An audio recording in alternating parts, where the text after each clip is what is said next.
Koenigsegg, yep, he's got the advantage, but unironically, the average ducks to the inside. What a move! But Koenigsegg accelerating back on the outside.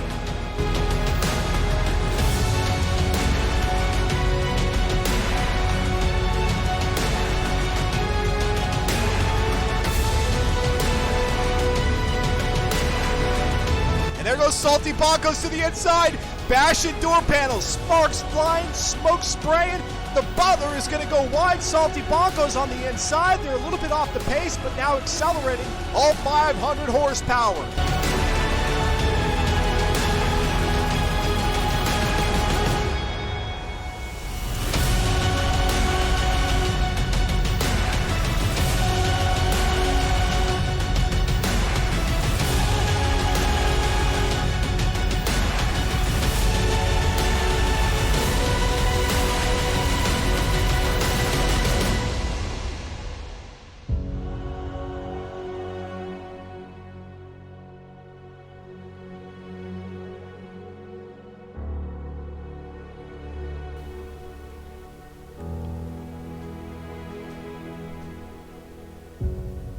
Ladies and gentlemen, good afternoon, good evening, or good morning, wherever you are in the world, and welcome to Virtual Auto Sports here live on Twitch TV again for the 32nd running of the Forza Spec Racing Series, and it is the conclusion of season number 32 here tonight, getting ready to roll on into season number 33 here in a few weeks. But we still have to crown our champion. We don't know who that yet is going to be. LMP Chicago sitting at the top of the leaderboard, 294 points. Back behind him by 7, a difference of 7, is AMS Udakan, our season 31 champion, who is the driver who picked out what vehicle was going to be raced here in season 32. And it happens to be that 1987 Skyline GTSR R31. I'm Dustin Moore, broadcasting to you live from South Central Texas here. About to be a very stormy South Central Texas here this evening. Very humid, very spring-like outside, and the big boomers are going to be rolling through here during the evening. But we're going to get things kicked off and a little bit stormy earlier on, at least in my evening, wherever you are. Perhaps maybe it's very late into your night if you're across the pond. That's what I love about this series. We've got fans from all sides of the globe. Back behind Udakan in third is DOR Corvid. Now, DOR Corvid is technically still in the running. If something were to be a complete miss for one of our top two drivers, or for both of our two top drivers there, LMP Chicago and AMS Udakan, Corvid can sneak up to the very, very top. It's going to take a lot. It's going to take Corvid coming away with the victory, and then those two to drop down significantly, coming away with essentially no points to make that one happen. Craytrim in fourth with 256. Drex in fifth. CMD Slipstream now moves up to sixth with 200 points even. Fear the Fun there in seventh position. Yorkie Man at 180. Born as Ghost 91 there with 162 points in P9. LSCM Chaos Fox drops back to top 10, or at 10, and hoping to stay in that top 10, as we saw him, or I saw him post over on Twitter not too long ago, wanting to get a top 10 here in season 32. Joe Beardy in 11th position, DJ Hocus in 12th. Then you've got IPR Wolf, Slow Motion Fire, Mesosphere, Foontang, Hoot Wheels, AMS Storm, Trigger Story, Modern Weapon, Viral Mist, Grim, Weiss Lancelot, Fawnin make up your top 24, with one other driver who's unable to make it to the leaderboard. But that's the name of the game here in Forza Spec Racing Series. Get on the board and see how well you can do. Can you be in the top 24? It really isn't all that difficult. Usually we get about 24 to 28 racers across the span of one single season. So if you're interested in participating with the FM4 crew, and undoubtedly they're going to be running again here another season in a couple of weeks' time, then get on over to reddit.com/r/FM4, as posted there by Nightbot in the chat. And then that way you can get yourself geared up and ready to go for the next season. Perhaps you'll be in the running for the championship, come away with the victory, the bragging rights, and then get to pick the car for season 34. But hey, let's not think too far out into the future. Let's think near term. We've got a lot of racing to go here tonight. 55 laps around the Sonoma Short Circuit. It's a 1.99 mile track, and at least the way that it's laid out, geographically speaking, it doesn't seem like a short track at all. And at 2 miles, it's not really a short track. It's just one of the shorter variants of the Sonoma Raceway. And so we'll get around the track, but not before we do a little bit of qualifying for 3 laps. Then we'll get things going with that 55-lap finale. Turning over to the pit lane, or the Twitch chat as it's otherwise known, to say hello to some folks. We've had Kagamusha here for quite some time. Slow Motion Fire with the good evening at the top. LMP Phantom is in the house and rooting on, predictably so, LMP Chicago, our leaderboard. Our driver at the top of the leaderboard currently. Dragon King 18681 is rooting on Udakan. Fawn saying, how am I still on the board after dropping out? There's only one other driver behind you there, Fawn, so you're still there in the top 24. And Slow Motion Fire is saying it's Enduro night. It is 55 laps around the track. I do believe a pit stop is going to be necessary for this race, whether it be because of the tire situation, which I'm guessing is probably less likely. It'll be more so the fuel. Of course, I could have that completely backward. We'll talk to some of our drivers here in the driver spotlight in just a little bit. As a matter of fact, that'll be my call here with 15 minutes out before qualifying gets underway. Drivers, if you'd like to have a word, head on over to that queue for interview section of the FM4 Discord. There's only room for 3 of you in there at any one time. I'll pull you in.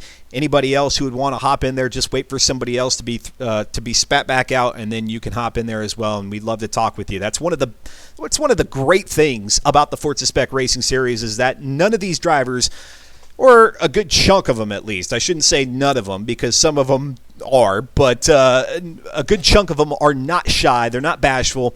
They show up here in the driver's spotlight. I throw some questions their way, some softballs, and maybe some high-speed pitches, but no real fastballs or difficult curveballs or anything like that. Just getting a little bit of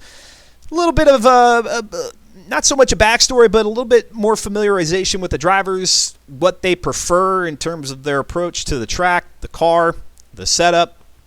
And things are definitely going to be interesting here in this finale, heading out to Sonoma, which has a bit of undulation. If you're familiar with the track, you go up over the hill, coming past the start-finish line, then you work your way down here, and especially on this short circuit, they'll actually go all the way down to 4A, go through the chute, which takes them up to turn 7A, curve it back around through the squiggly bits, over to turn 10, then you hit that hairpin, that very sharp right-hander, turn 11, and then charge back toward the start-finish line. There's 12 corners in total out here on this track. However, here on the short circuit, we only hit about, 8, 9 of those. But it's going to be a great race. A lot of high-speed sections. Really, the only slow section is as you come toward the end of the chute and at that hairpin, turn 11. Everything else is pretty much pedal to the metal as you get around the track. One other thing to point out, which is very interesting, and I don't know that we've had that or had this in the Forza Spec Racing Series, at least in the time that I've been broadcasting the events over the last 8 or 9 seasons, is we've got LMP Chicago and AMS Udakan who have split the first 4 races of this season, and there's only 9 races in the season. Yes, they both have 4 P1 finishes here in Season 32, and it just so happens the way that they've done it is AMS Udakan winning the first race. Then LMP Chicago went on a three race winning streak. Then AMS Udakan came in, went on a 3-race winning streak. And then LMP Chicago picking up the most recent win there in week number 4, which happened to be that Mount Panorama Bathurst race, which was a great one. Suzuka East, dating all the way back through Road America, Monza Full, Lime Rock, Indy, Dubai, Laguna Seca. A great season. If you want to watch all the races back in their entirety, twitch.tv/virtual autosports. Go up to the video tab and check out the highlights. I keep saying the past broadcast section, but it's actually the highlights section, because what I do is I then clip the important bits of the broadcast, getting rid of the countdown and that way you don't have to sit through 30 minutes of countdown. You can get right into the pre-race show action. And of course, with it being on demand, you can fast forward to wherever you like, go past the qualifying right into the race, or watch the entire thing, whatever works best for you. But yes, as you see there on our schedule, wrapping things up here tonight in week number 5 with race 9, Sonoma Raceway Short. A quick little shout out, a little promo, not so much for me, but for the folks over there at the Online Racing Association. And it just so happens that yours truly will be on the microphone coming up on March 14th. That's in about a little less than 2 weeks' time here. The Sebring 12-hour endurance race happening here on Forza Motorsport. And I will be over on the Torah Live channel, not the Virtual Autosports channel. So make note of that, the Torah Live channel here on Twitch. We'll get that broadcast going from start to finish, all 12 hours covered by yours truly. I hope to get other folks on the microphone with me, mix it up, have some fun. It's going to be a great broadcast, and without a doubt, some fantastic racing. You know the guys and gals there at the Online Racing Association, or as you better know them as Torah, they do not disappoint. Moogsy23, thank you very much for that follow. Skamikaz? I might have that wrong. But Skamikaz3, thank you for the follow. And anybody who's watching us here on Twitch, if you are enjoying the content, maybe not right now as we're in the pre-race show, but as we get into the action, if you are enjoying the content, please click that follow button. And if you have your notification set up, you'll get the alert every time that we go live, which very predictably happens Tuesdays, 8 p.m. Eastern, right here with the Forza Spec Racing Series. I don't know if anything is going to be broadcast next Tuesday as FM4 goes into their off-season for about 2 or 3 weeks, perhaps even a little bit longer. Of course, you'll want to get all the details over at reddit.com/r/FM4. Slow Motion Fire will post the Season 33 information up as soon as he has it all confirmed. And then that way, again, you could take part either in the racing itself or keeping abreast and tuned in to the broadcast here as we give you, as has been for many, many seasons here over the course of the last year and a half or so, start to finish, full season coverage all the way through the action. And speaking of Slow Motion Fire, going to go ahead and pull them on into the driver's spotlight. Slow Motion Fire, before I ask you about your performance here in season number 32, generally your take on the season, how successful. We had at least one full race this season. All in all, a pretty good one so far. Yeah, it's been a really fun car, and the drivers out here have been enjoying it, and I think everybody's excited to see tomorrow the teaser picks for what the next season's going to bring us. A real quick turnaround there on the teaser picks, and as we were telling people during the as we are sitting here in the pre-race show getting ready for qualifying at the top of the hour, the champion not only gets the bragging rights but then gets to pick the vehicle. I know you never tell me, but I have to do this is my role here as the broadcaster, the commentator. I have to at least ask any hints whatsoever on what maybe one of the two drivers who could come out as the champion, what they're leaning toward as far as the vehicle for season 33. You know me, no hints. You'll get to see the pictures just like everybody else tomorrow, and that's all you're going to get. Fair enough. And so tell our viewers, and I suspect you even take guesses from the viewers, if they happen to pick the vehicle correctly, then what do they win, so to speak? We like to keep it to just the drivers that are going to be participating in the next series. That way, the people that are racing the car actually get a choice of the track. So, well, that just throws the wild card right out the mix there. Slow Motion Fire. I'm telling you, you gotta let the viewers decide on which track these guys are going to run. I don't know. I barely trust the drivers to pick good track. End up with a whole season of Rio Mini and. Fair enough. So we've got LMP Chicago and AMS Uticon who are at the top of the leaderboard. Those are the two that we'll be watching out for in this race. Granted, there is a possibility, albeit very slim, that DOR Corby could sneak up there if something devastating were to happen to our top two drivers. But man, I tell you, the level of competitiveness is just continuing to ramp up season after season. And although there have been some back-to-back champions here in the FM4 series, Chicago's looking to keep AMS Uticon off the lead podium spot.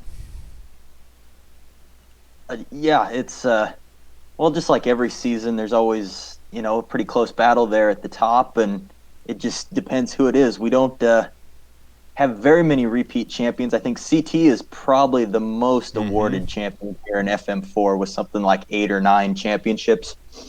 He's the exception to the rule. Yeah, Cratrium there we currently see in 4th on the leaderboard at 256, just behind DOR Corvid, AMS Uticon being our Season 31 champion. Let's turn the attention now on yourself. You currently are in 14th position on the leaderboard there with 122 points, just 1 point shy of 13th. That's IPR Wolf, and just out in front of Mesosphere, who's shown up for a couple of races here and there, but not trying to win the championship. All in all, though, what are your thoughts on where you currently stand on the leaderboard? I've been enjoying racing this car, but I just haven't been very fast with it. So I'm a little lower on the leaderboard than I'd like to be, but there's always next season. Always next season. You said that probably more than anybody here, having run 32 of these things for the Forza Spec Racing Series. Just out of curiosity, so we'll take the spotlight back off you real quick here, but looking ahead, are there any things that are there any different, not necessarily strategies, but formats or things that you're talking with the drivers about to maybe amp up the level of competitiveness more than it already is, or just to make it more accommodating as a series? We saw the implementation of the standing still grid start with the pole sitter dictating when the race begins. Any other things kind of in the talks to maybe mix it up a little bit? Right now, there's really nothing major in the works, but this is an evolving thing, and we change as we need to, and we'll see if we can get more drivers on the track. We might have to talk about doing something different, but right now we're kind of sticking with the format we got.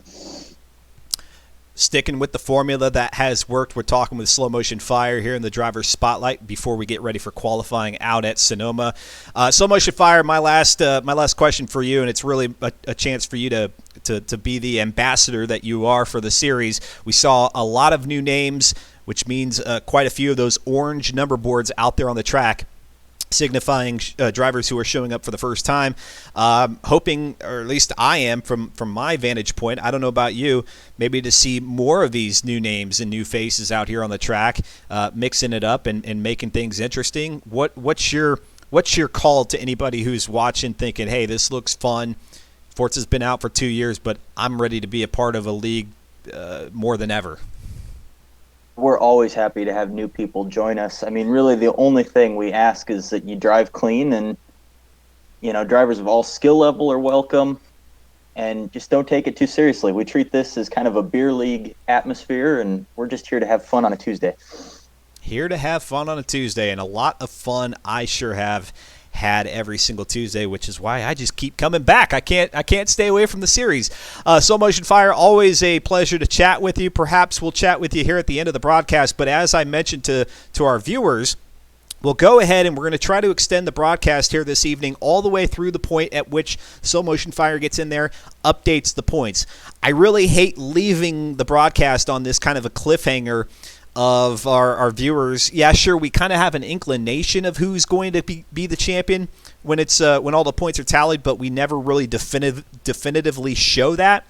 Looking to change that here this evening with Slow Motion Fire doing the tallying, and then we'll take a look at that leaderboard with what will probably be official as you could possibly get, but maybe just leaving a room for any adjustments that Slow Motion Fire may need to make. So we'll really be looking to see who is going to be the champion, but knowing that all through the order in terms of the championship points, those points as we see them at the end of the broadcast may very well be the official ones, but just again leaving that room to say, hey, there might be a few little fine-tune adjustments made at the end of it, because there are things like, hey, if perhaps the order wasn't collected correctly at the end of the race, because they do have a cool-down lap, and sometimes the cars can kind of get mismatched with regards to their timing and their official standing. And then also if there is any need to make some changes due to penalties, although that's usually not the case here in the Forza Spec Racing Series. It would have to be something pretty dang drastic for that to happen. All right, taking a look here at the lobby, and I'll get that switched over for you all. There we go. We've got 20 drivers of the 23 spots we have available. So we've got 3 spots still available here on the grid: Slow Motion Fire, Fear the Fun, Cratrium, DOR Corvid, Viral Mist. Oh, he's gonna slap me silly for doing this, but Skolsey. I think I got it. Joe Beardy, AMS Storm, DJ Hocus, or DOR Hocus, as we now see there with the DOR team abbreviation or initials there in the front of his name. LSCM Chaos Fox. And pardon me, I got to get over to a grid where I can actually scroll down. LMP Chicago, our leader on the leaderboard. And pardon me, it just shifted. Everybody shifted a little bit there. Foontang, Chaos Fox, Yorkie Man, Viral Mist, AMS Storm, Slow Motion Fire, Hocus, Chicago, Trigger Story, Udakan, Audrex. I see Sci-Fi Wasabi, which is a cool name. We'll see if Sci-Fi Wasabi is actually going to be racing here. He or she's got the vehicle to participate, so they may be good to go, which means we've got 21 drivers of the 23 grid spots available in this one. LSCM Chaos Fox is there in the pit lane. Fawnin is there saying Heckaroony. Dino Dad Shadow, what's going on? Folks, make sure you're following Dino Dad Shadow here on Twitch TV. All kinds of great racing action, and from time to time, some non-racing content as well. So right there on the Dino Dad... Actually, wait a minute. That's not Dino Dad Shadow. Wait, what's going on? Dino Dado? Is it Dino Dado now? I'm so confused. But it is. It says Dino Dado. So it is Dino Dad Shadow, but with now a Dino Dado name, which is interesting. And Carry Out. What's going on there, Carry Out? UNK Scorp with the follow. LMP Crispy with the follow. Thank you very much. Thank you. And we are a little bit past the top of the hour. At any moment now, once these drivers have readied up, we'll be going out to Sebring, the short circuit, for 55, well, not for 55 laps. We'll do 3 laps worth of qualifying ahead of the 55-lap finale. And just as a reminder, if you're just now joining, as it appears there might be, the 12 Hours of Sebring coming up on March 14th. That's not this coming weekend, but then the following weekend, I'll be over on the Toro Live channel for all 12 hours. I did the 24 Hours of Daytona. Fortunately, that's out of the way. I can have that. I can do Sebring 12 hours, no problemo. Catch me over there at Toro Live, March 14th, starting at 10 a.m. Eastern Time. 10 a.m. Eastern. And I should say is that here in North America, and I don't know if that trickles down to South America, it very well could, but if you're not in the Americas, make sure you know the fact that we are going into daylight savings time in the Americas coming up this Sunday. And as such, if you're looking to catch the Sebring 12 hours in its entirety, or you want to see the start of the race, or you're participating in the race, make sure you know that the time change will make things a little bit different, because, as I understand it, folks in Western Europe and probably other parts of the world won't be going into daylight savings come this Sunday. And so what you would have normally planned for, knowing the time difference from one zone to the next, will be slightly different on March 14th. Hootwheel saying, let's do this with the Rock Fist. LMP Phantom, 3 p.m. to 3 a.m. for the UK, if that helps. Thank you, Phantom. That does help. So there you go. What would have normally been, 4 or 2? What would have normally been 2 p.m. is actually 3 p.m.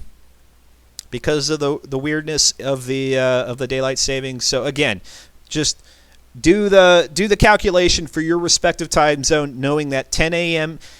Eastern Time, Daylight Savings Time, EST, or EDT, is when that race will get kicked off. And here we go. We've got the countdown in the lobby for qualifying. And as always, 3 laps, 1 standing start lap, and 2 flying laps. Slow motion fire telling us there in the pit lane. Here we go. Fawnin saying, noom time. Time to noom.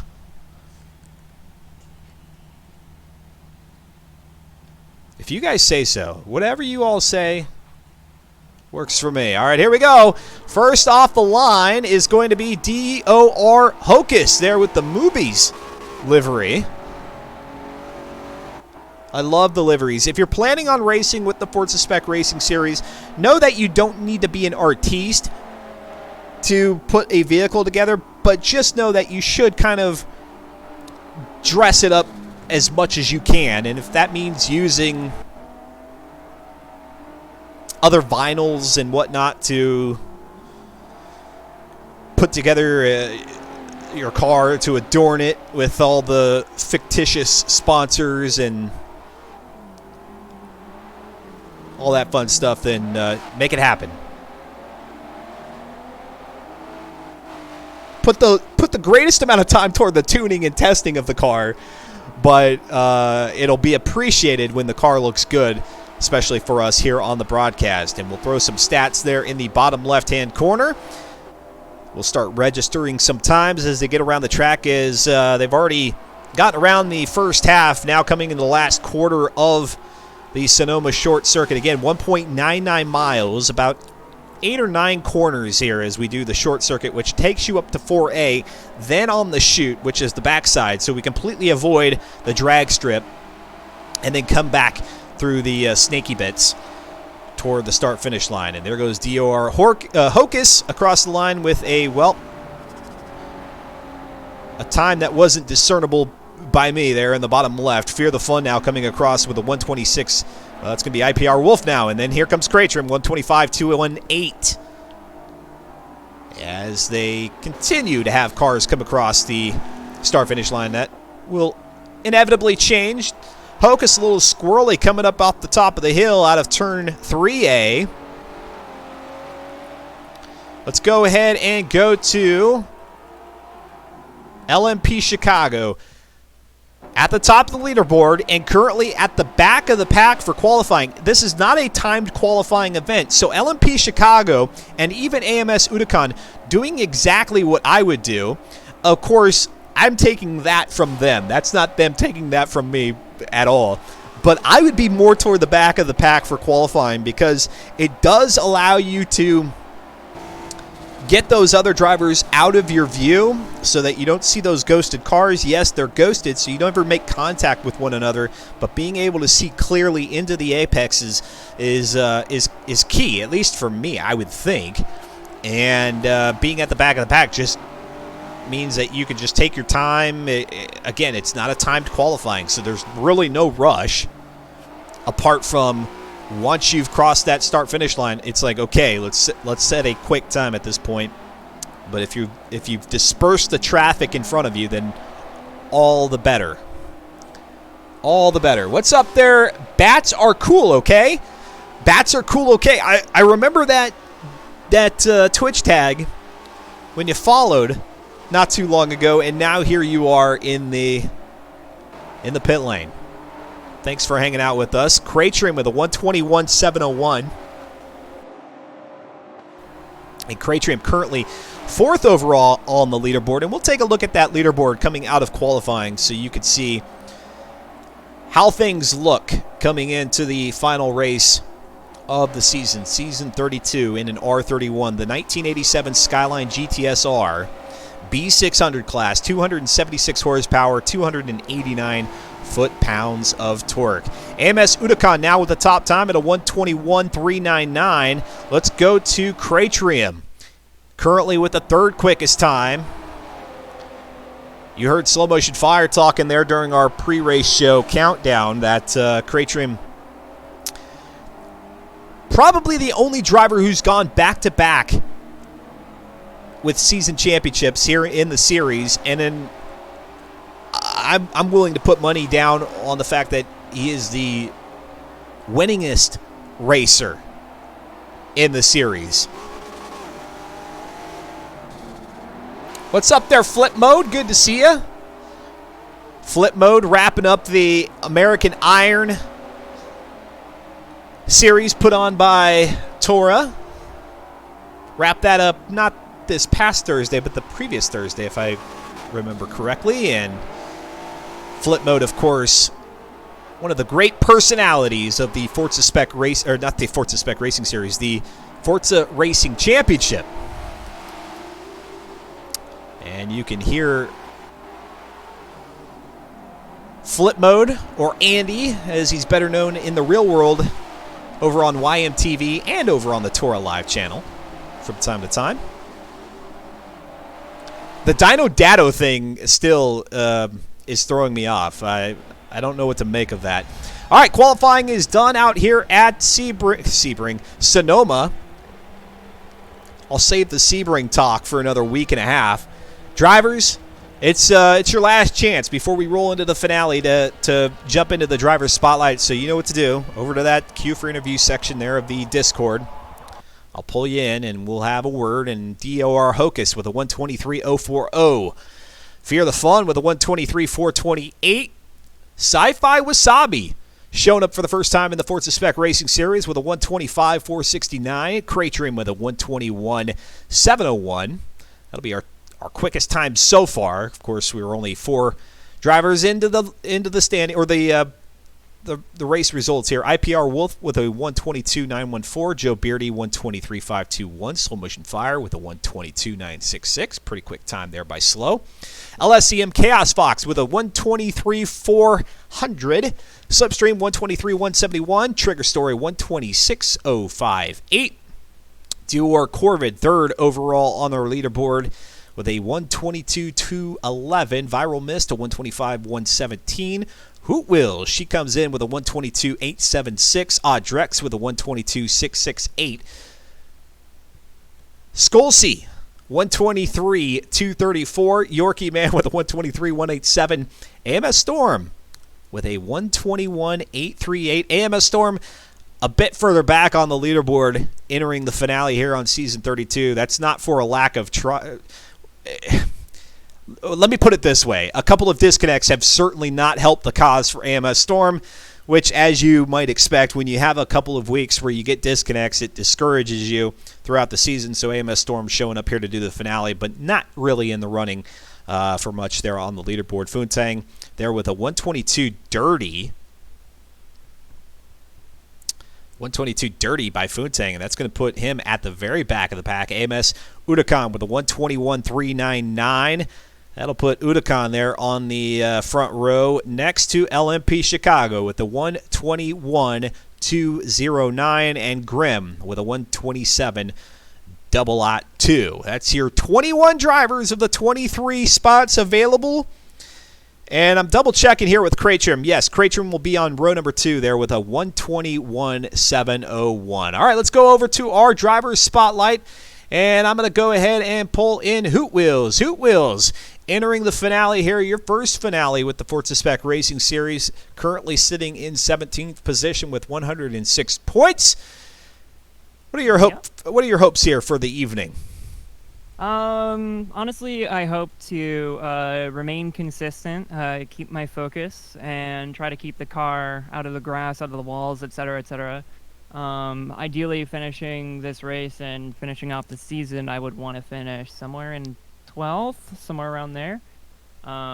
Just to try and be, like, at least above the, like, somewhere around the middle of the whole pack, which would be nice considering I joined mid-season, so... Yeah, that's right. Joined mid-season, and because it is a double the points finale, that means you can make leaps and bounds, and Hoot Wheels trying to make that happen here in the finale, or at least coming out of the finale, hoping for as far up as 12th, which I think 6 spots is the most that we've seen one driver move up here in Season 32. That's not to say that it's out of the realm of possibility. Hoot Wheels, you said try to keep it out of the wall, out of the grass. There are a few tricky parts out here at Sonoma.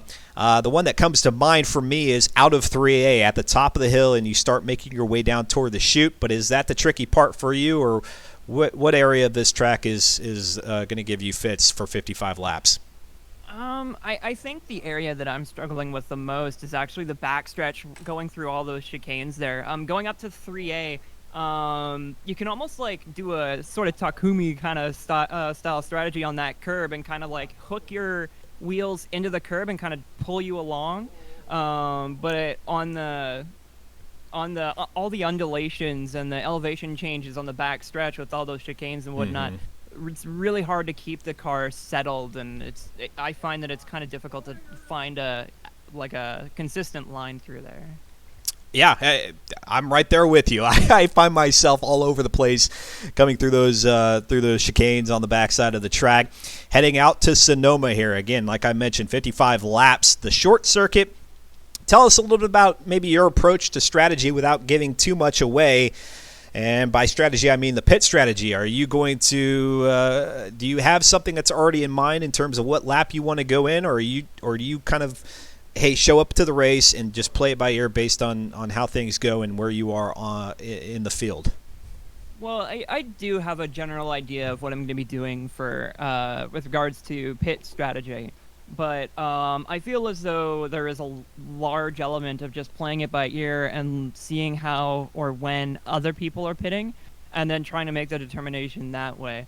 I'm going to try and save my tires as much as I can and try and stay out on track as long as possible to try and reduce the amount of time I'm in the pits or whatever, and finish off really strong with really fresh tires. But that might change considering how drivers around me also pit. So very, very true. Hoot Wheels, go ahead, drop those shout outs.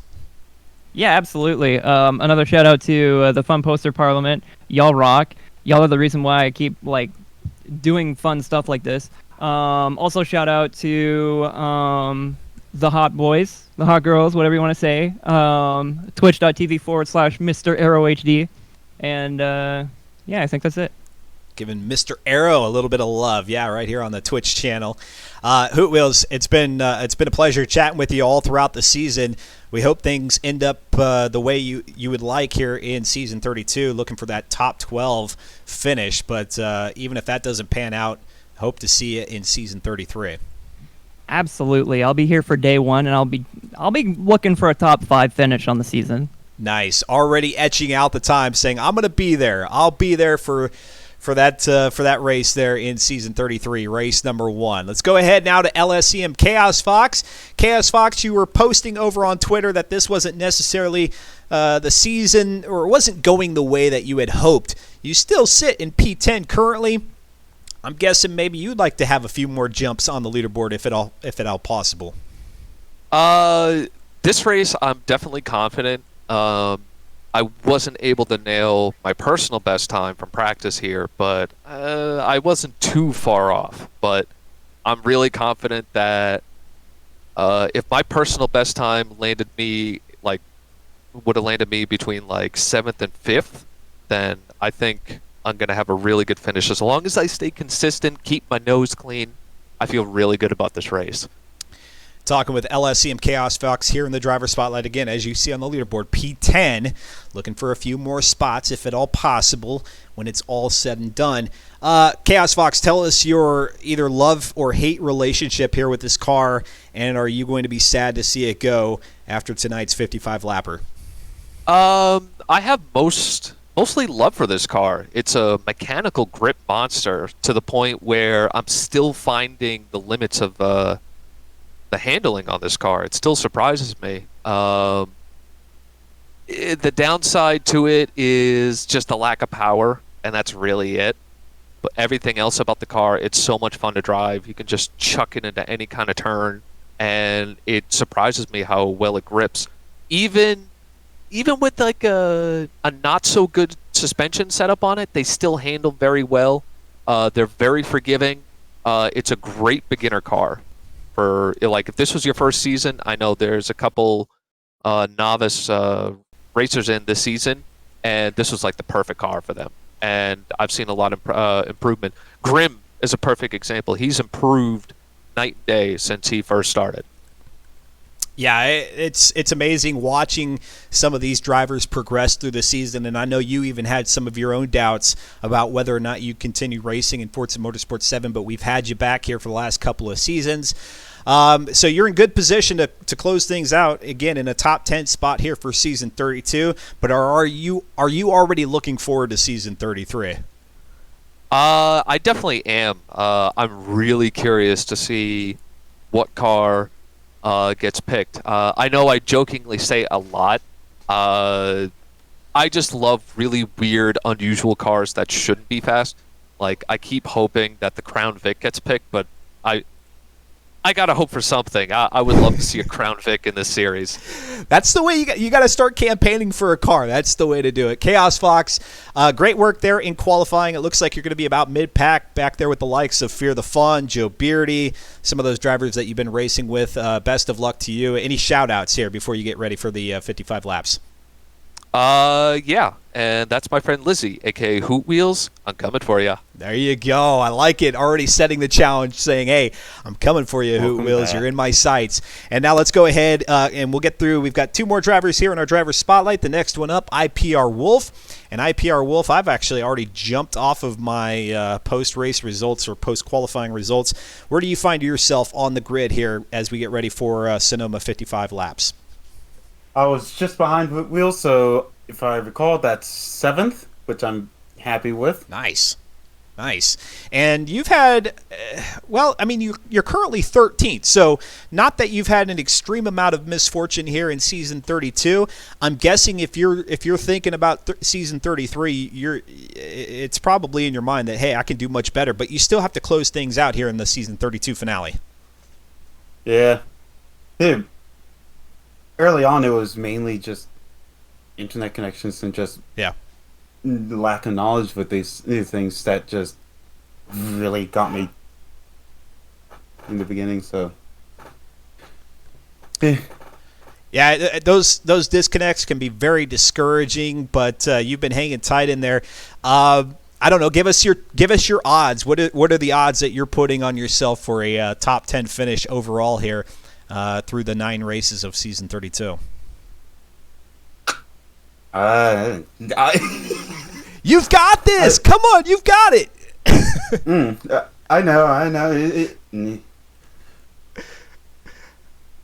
No? You don't think so? It's not necessarily that. It's just I just don't feel confident with my estimation with that sort of thing. I just go out there and just send it. I can respect that it's like, hey, man, I'm not going to try to set any ambitious goals. Let me just get out there, focus on doing my thing. IPR Wolf here in the driver's spotlight. My question to you, what vehicle type, configuration, whatever, what would you like to see in Season 33 if you were campaigning for a car right now?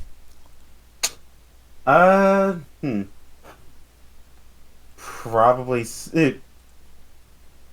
something 60s. Around that sort of time period.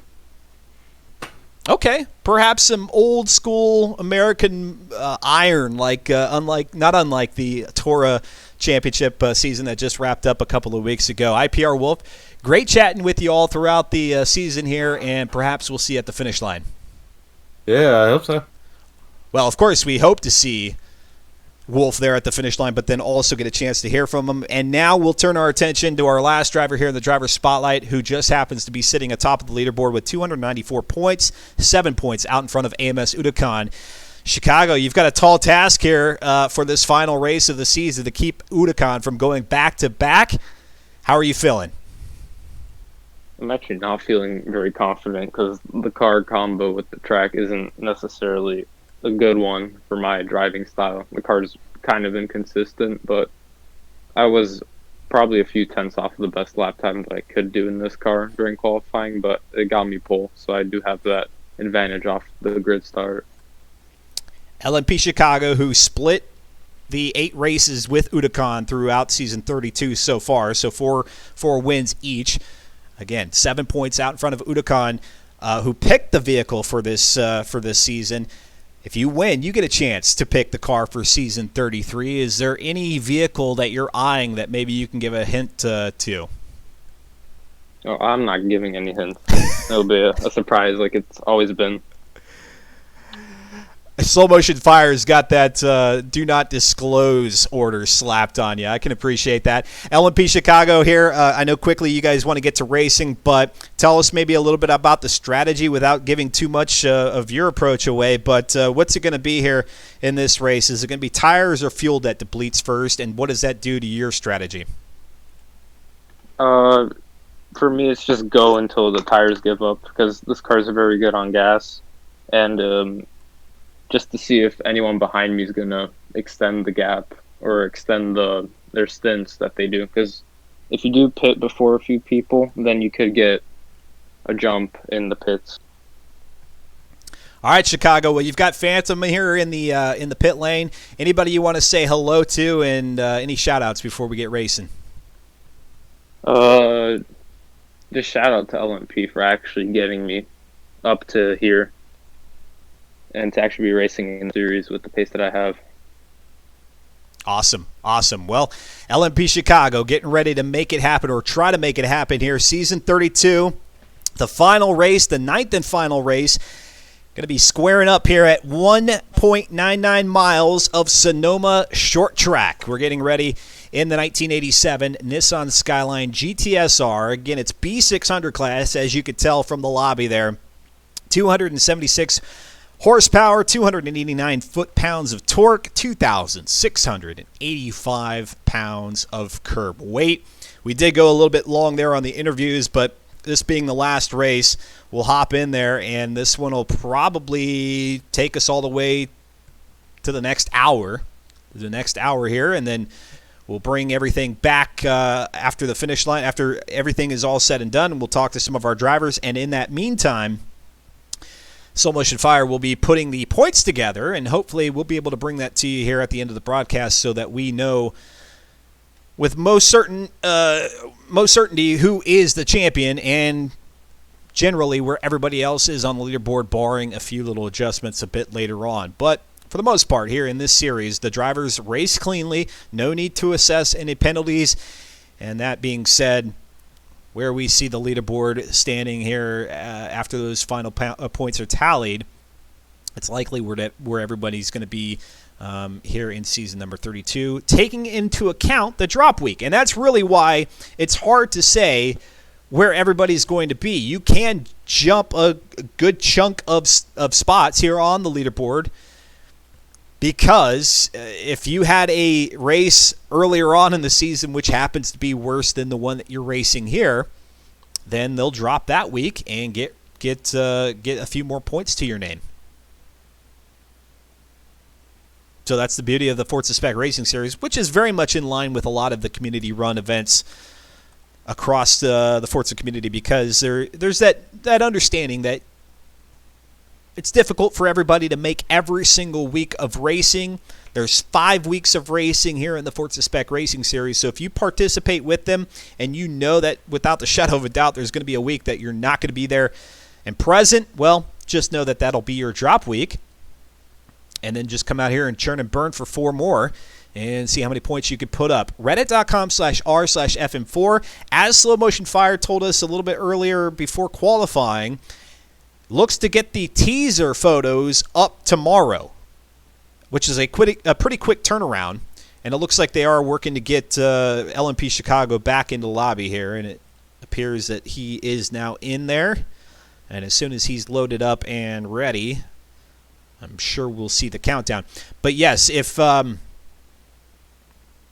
you go over to reddit.com/r/FM4 with the intent of racing in season number 33, and you happen to guess one of those obscure photos correctly, guess the vehicle that is in those obscure photos, then you get a chance, you will get to pick one of the tracks that are run there in season 33. So it's a great opportunity if you're new to the series to pick the car based off of your very keen eyes and attention to detail, And with that, then decide what track. Maybe it's the track that you are best at and you know that you'll have a good chance at being successful.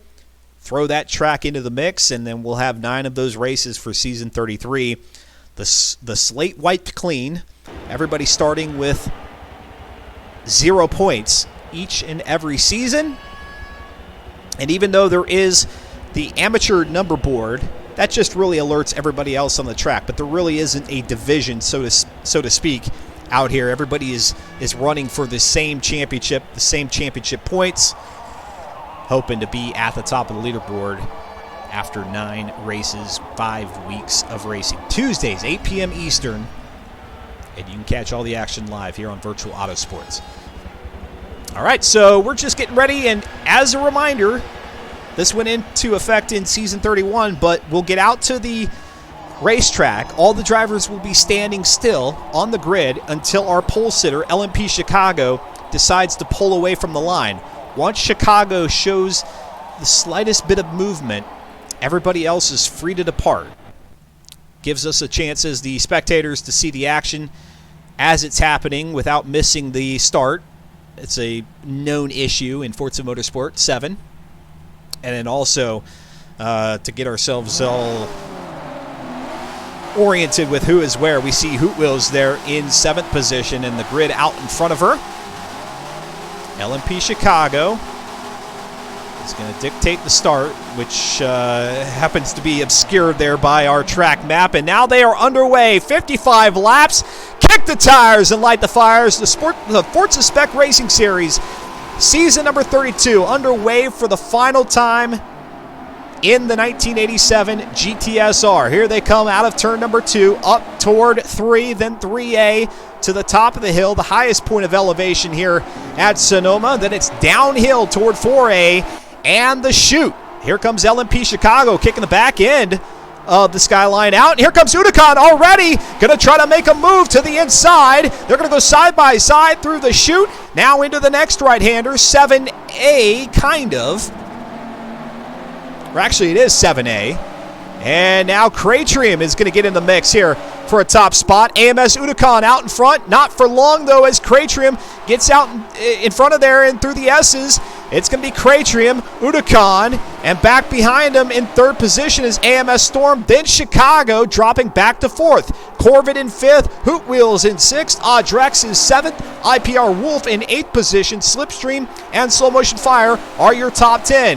Now we're going to go ahead and pull the camera out, look into the hairpin, as we see the trail of cars. And there goes Hoot Wheels to the outside of DOR Corvid, going to try to make a run there. Unfortunately, that extra bit of travel is going to kill the momentum, and Hoot Wheels have to stick back there in 8th position. Here they come past the start-finish line, beginning of lap number 2. It's still Unicon out in front with Cratrium, AMS Storm, LMP Chicago, and Corvid in the top 5. Let's go ahead and hop on board with Chicago.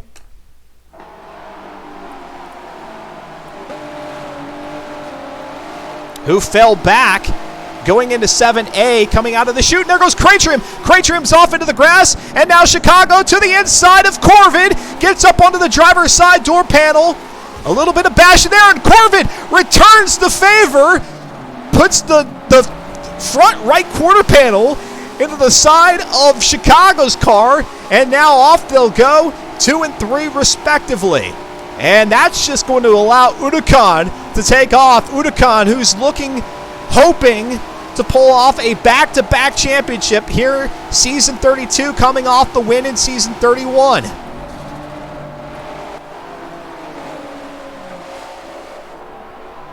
Solar Gambler, kick the tires, light the fires. He or she says there in the pit lane. UNK Scorp, let's go racing, you bunch of hot dogs. Bats are cool, okay, saying Unicon making moves. The madman did it. Unicon, yes, on a bit of a tear right now. Now, there is a little bit of strategy here in this 55-lapper out at Sonoma. You're going to have to stop. LMP Chicago telling us that he plans to run it until the tires are falling off, but do you come in a little bit earlier and then try to go for the rest of the race without stopping, hoping that maybe you'll put some distance between you and the other cars as they go in to pit lane a little bit later? Who knows? We'll see how it pans out through the next couple laps. And there goes Chicago to the inside of Corbin, the same area where we saw them make that move last time. And Corbin is well wide coming out of 4A, up into the concrete barrier. And now AMS Storm going to try to make a move here on Corbin. A bit of muscling between Corbin and Chicago. Those two throwing some elbows, getting into the mosh pit early on.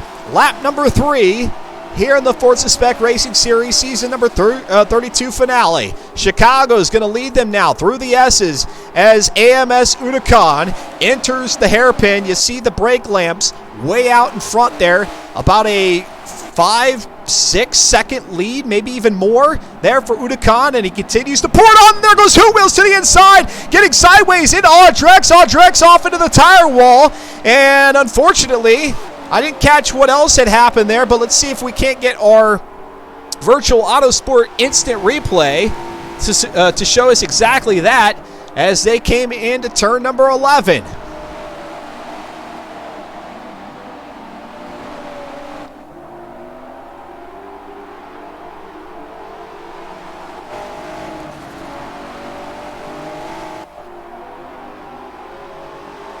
Oh, it looked like Slipstream.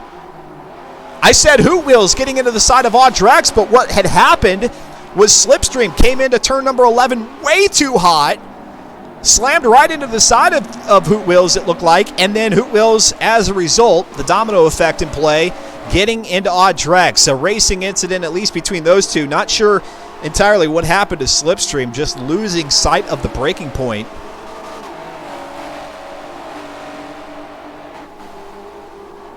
Running through the field here, it's AMS Unicon, our race leader. Currently P2 on the leaderboard, could desperately use the win here, and then Chicago fall a little bit further back. A P2 finish for Chicago is not going to suffice Unicon. He needs to have Chicago fall a bit further behind. DOR Corvette in 3rd, AMS Storm is in 4th. Skolsey in 5th position. Fear the Fun is 6th. IPR Wolf in 7th. Craytrim, Soul Motion Fire, and Yorkie Man are 8 through 10. Then it's Chaos Fox, Audrex, Hocus, Joe Beardy, Hoot Wheels, Foontang, Viral Mist, Slipstream, Trigger Story, Grim, and that's 20 drivers of the... We had 21 start, I thought, and I only see 20 out on the track, and we've already got a driver into pit lane. Here comes Chicago leading them through the chute. Chicago and Corvette, I tell you, they've had it out for each other, and in that particular part of the track. THR Flip Mode earlier saying that 55 laps, somebody's going to fall asleep. I hope not. We look to keep you well awake all the way through the racing here. The Forza Spec Racing Series season number 32 finale here live on Twitch TV. I'm Dustin Moore. Thank you all very much for tuning in. So proud to be bringing the action to you each and every week of this season, and we'll do the same dang thing in season 32 in a few weeks' time. Get all the details over at reddit.com/r/FM4.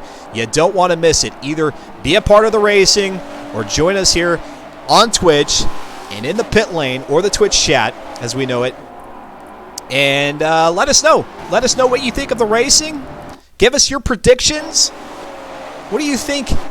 What do you make of what's happened so far? Just a little more than 5 laps into this one. We're currently on lap 6 of 55. THR Flip Mode there, I think, referring to CMD Slipstream, saying big mistake, and it surely was. Probably one of the more... one of the biggest miscues that we've seen all season in the Skyline as we watch Fear the Fun trying to hold off Skolsey.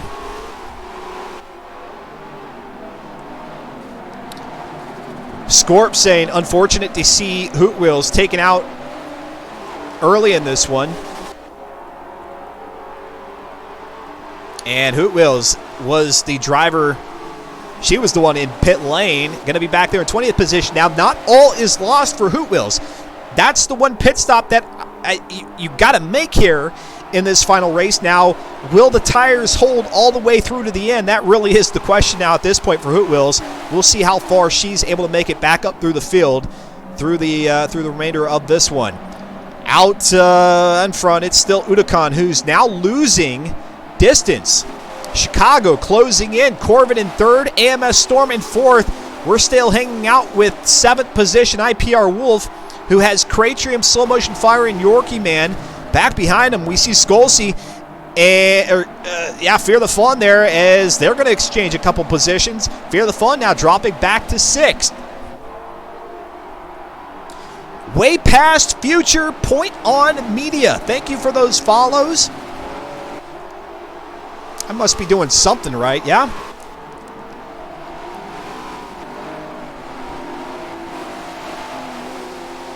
Something.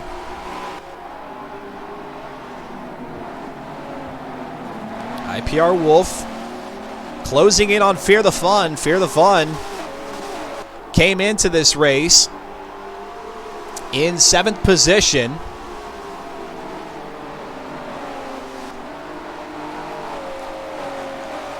You could already really chalk that up as a win for Fear the Fun, but if he's able to grab a couple of more spots, that would be all the better. Even an even bigger success for him if he can get a top 5. Let's go back up to AMS Storm, who continues to run in 4th position, closing in on Corvette a bit here. Corvette, who was really duking it out with Chicago for a good 2 or 3 laps, has now come off the back bumper of Chicago by quite a bit there, about 3 or 4 seconds. And now Corvette's got Storm to deal with. Storm, who not having a great season in season 32, but is going to make the most of it here in the finale, try to take some points from a few folks. Which is always fun, right? You know, you don't have a great season. Drivers know that you're competitive, so they know where you're going to be out there on the track, and they know that the higher you get, the fewer points that are available to them. Here in the finale, it's double the points because it is not a 2-race evening. And here comes Storm now to the inside of Corvid, coming out of 9A, then 10. And AMS Storm is going to move up a spot to 3rd. Udakan continuing to lose space between he and Chicago. Chicago is getting mighty close. AMS Storm and Corvette, as we just saw. Corvette moving back to 4th. Skolsey in 5th. Fear the Fun is 6th. We saw that change in position not too long ago. IPR Wolf in 7th. Slow Motion Fire, Cratrim, and Yorkie Man make up 7 through 10. Then it's Audrex. Audrex, who we saw get into the tire wall after Hoot Wheels ended up into the side of his car, care of CMB Slipstream. Chaos Fox there in 12th. Hocus in 13th. Foontang in 14th. Foontang, the only driver with a dirty lap time during qualifying, able to make his way up from 20th to 13th. Joe Beardy in 15th. Viral Mist is 16th. Slipstream, the catalyst there of that accident in turn 11 earlier on, in 17th. Trigger Story in 18th. Grim in 19th. Hoot Wheels back there in 20th. And again, she, having already stopped, will be looking to claim a few spots and perhaps maybe make her way up through the half the grid and maybe even more when it's all said and done. Let's go back to Chicago as the gap between him and Udakan, our race leader, tightens up a bit. If you're hanging out with us here on Twitch TV, go ahead and throw a hello there in the pit lane. Maybe one of your favorite emotes. You've got an emote from another broadcaster here on the channel. Go ahead, drop that in there. Let's see what variety we've got. At the very least, a hello would be great. And through the remainder of tonight's action, you've got a thought on who's going to win this race, who's going to be the champion. Maybe you want to advocate for a car that you would like to see run in Season 33. Throw that there in the pit lane. Oh, there goes Scorp with the lovely Twitch snowman emotes, both twigs and the head. Well done. Dragon King with a hello there. Thank you very much. And everybody else who's joined us here on Twitch TV, don't be shy. Even if you want to lurk, just throw a quick hello. I'll shout you out. And then you can go back and into lurk mode. That's fine. Let's go a little bit further back here while we have the opportunity to our race organizer, our series organizer. That's Slow Motion Fire, who is in that P10 position, tucked behind Cratrim and Yorkie Man. And you see Chaos Fox a little bit further back there in 12th. LMP Phantom rooting on Chicago, and there goes Slow Motion Fire off into the wall, coming back out on the tarmac. Fortunately, there was nobody to the inside of him, able to make that, and actually is going to try to make a run here at Cratrim for P9. And nope, not going to do it here as they come up onto the final left-hander. That's P12 toward the start-finish line, and they'll go single file into turn number 1 and up the hill. Scorp saying, if I wanted to participate, how can I? You know what to do there, Scorp. Head on over to reddit.com/r/FM4. As soon as Season 33, all the details are available. That's where you're going to find it, is over on that channel. And Slow Motion Fire will post up the vehicle that our champion has selected with all the necessary upgrades to get your car up to specification. That's hence the reason it's called the Spec Series. And then you can do all the tuning that your heart desires for each of the tracks. And there goes Yorkie Man. Looks like into the inside there of Slow Motion Fire. Slow Motion Fire, who I think actually got the car breaking traction, which is difficult to comprehend because all of our drivers have told us all throughout the season of how much grip there is in the 87 Skyline GTSR. And Slow Motion Fire now with a good 2 or 3 car lead there on Yorkie Man, and actually Yorkie Man gonna fall victim there to Chaos Fox. Chaos Fox now moving up to 11th position as they head into turn 11. And let's set our sights on Chicago, who, look at that, closing in on Udakan. Udakan trying to go back to back, but he really needs some help from the other drivers to put Chicago a bit further back in the pack for this race. Now, granted, even if Chicago has a bad outing in this 9th and final race of Season 32, depending on how that matches up against other weeks that Chicago has run, this could be the drop week and therefore null and void in terms of how this race impacts him, but you just never know. We won't know until Slow Motion Fire does all the wonderful mathematics and sets the points up. And again, we'll try to bring that to you live here at the end of this broadcast. See it all the way through to Slow Motion Fire putting the points on the leaderboard and see who we crown our Season 32 champion. Let's go to Fear the Fun in 6th position. Fear the Fun, we love always chatting with him, although he's been a little bit quiet this season. Perhaps maintaining the focus. P7 on the leaderboard, P6 out on the track. Currently behind Skolsey, who is running for the first time here in Season 32. LMP Phantom saying, I'll be signing up. Looks like good racing. Phantom, are you going to be competing with Chicago? Will we see an LMP on LMP battle in Season 33?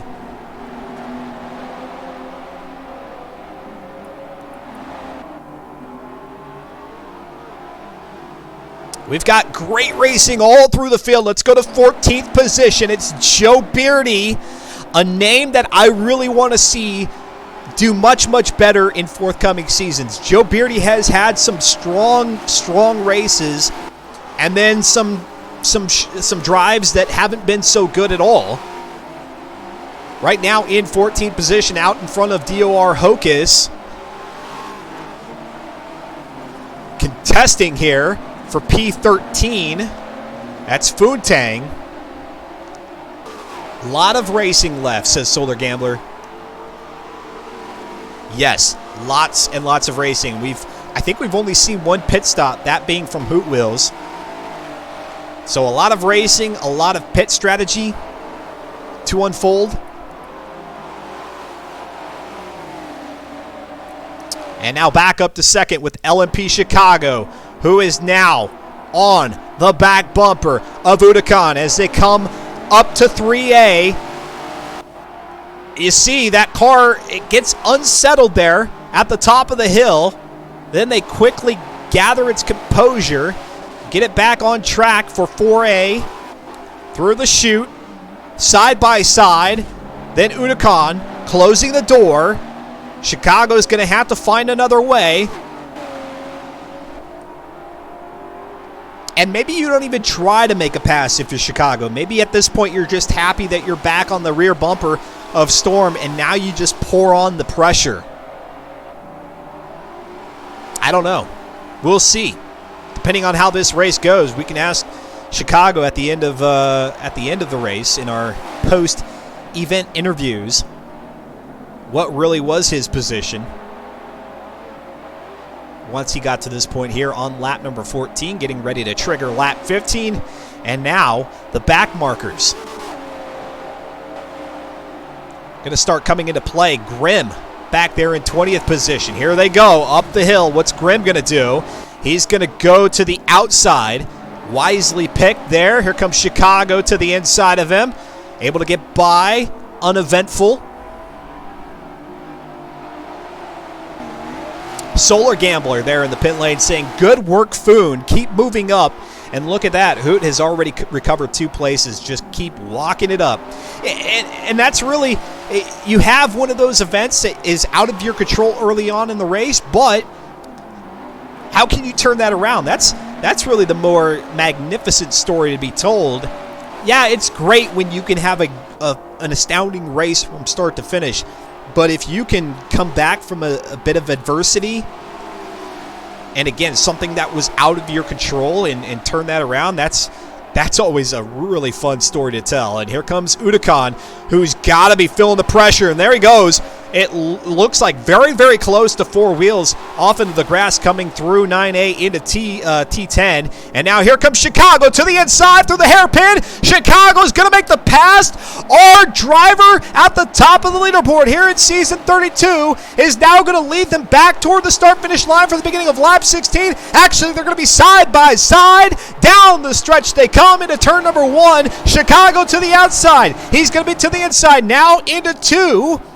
And he has no choice but to fall back on the back bumper of Udakan. He's going to make it very, very exciting here in these next few laps, which begs the question, what is Udakan going to do? Is he going to go ahead and say, hey, let me turn it into pit lane, see if somebody doesn't hold Chicago up? One of the back markers, maybe he gets spun around, maybe he gets off the track under his own volition, and I can come back that way. Or does Udakan stay out there all the way until those tires have absolutely no grip left in them, and then try to make something happen with a fresh set in the few remaining laps that he'll have left? Who knows? Don't turn away, folks. Stay tuned in live here, Twitch TV Virtual Autosports. And again, I'm the guy on the mic, whether you like it or you hate it, Dustin Moore, broadcasting to you from South Central Texas here on a very spring-like evening as we get ready to move the clocks forward. Daylight savings this Sunday here in the Americas. And then on March 14th, the 12 hours of Sebring. I'll be bringing that to you live on the Toro Live channel, start to finish. And again, that's March 14th, starting at 10 a.m. Eastern. DWM Frog saying, wow, Solar Gambler, Udakan and Chicago are going to be like sweating at the end of this with this tight of competition just 16 laps in. Yeah, I mean, I get pretty dang sweaty in whenever I'm running maybe some of the random ring race events at Turn 10 Studios. Brian Eckberg used to host there on Fridays on Forza Friday, and look at this. A little,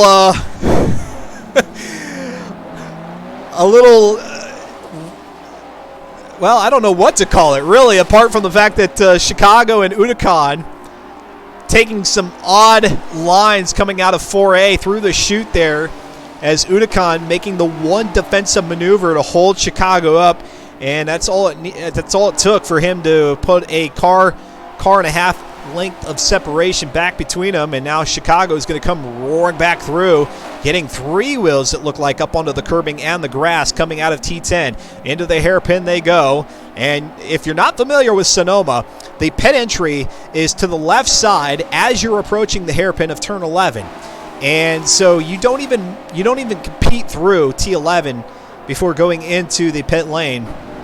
And so once you make that decision, you're allowing some drivers to really gain some ground on you, because once the AI takes over, it's a bit of a slog to get onto the straightaway there for pit lane. And we've got the drivers slowing down, so it appears that we might have a full field restart if we have lost a driver in this one. And as I take a look at, we're down to 17 at this point. So I think what we're going to have here, folks, is the drivers, they're all going to come back to a single file formation, allowing slow motion fire to take account for where the drivers are, and they will go back out into the lobby. Slow motion fire will have to do some manual sorting, but allow those few drivers who have apparently DNF'd to get back into this one. We'll wait for the ticker here to tell us who those drivers are. It's going to be DJ or DOR Hocus, IPR Wolf, and AMS Storm. A threefer. You hate to see it. You really do. We'll be agile here on the broadcast. There's a look at the standings through week number 4. So how things looked coming into tonight's event. Now, granted, the drop week rule is in effect. So no matter how bad a driver might perform here in this Season 32 finale, if this happens to be their drop week, well, then they may not lose much position in the standings. So that's why it's all so important for us to not jump ahead, although the one that we can predictably forecast is Chicago and Uticon, because those two have split the first 8 races of this 9-race season. Who comes away as the victor in this one is really important. Now, Uticon needs more than a P2 finish for Chicago to win the season out. Uticon needs a couple of other drivers between he and Chicago. But then even then, it'll depend on Chicago's other weeks and where he finishes here in this one to decide, okay, well, which one do we drop? So many questions to be answered. So many questions that we don't have answers to right now, but we'll find out once we get the race back underway, as Slow Motion Fire is still taking account for where everybody is out on the track. And what's really going to be interesting now is whether or not a pit stop will be needed in this one. They are 18. They're on lap 18 here at the start of lap 18.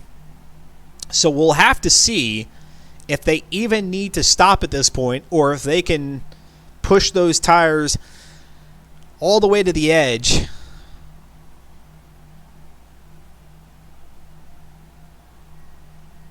for what's left in this one. Taking a look over there at the pit lane, Bats or Cool OK saying they are both pushing themselves and each other so hard it's actually pretty impressive, talking about Chicago and Uticon. And depending on how much they push themselves, and especially now that we have a restart, could allow some of the other drivers to get back into the mix for the top spot. What this restart will also do is it'll take the lead cars a bit further away from the back markers for a few laps. They'll come across them again in this race, but at least for the next 5 to 10 laps, they will be in the clear to not have to worry about back markers. LSCM Chaos Fox saying Storm isn't coming back. Wolf and Hocus are, however. So unfortunately, Storm and this has kind of been a tale of the tape for Storm, for Storm, in that there have been several disconnects for him, and as a result, it seems as Storm is saying, you know what, I'm just done for season 32.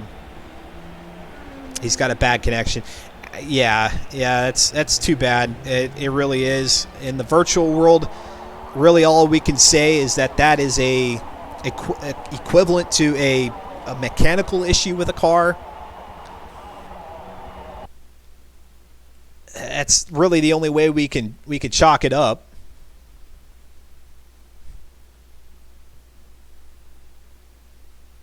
It's really disappointing because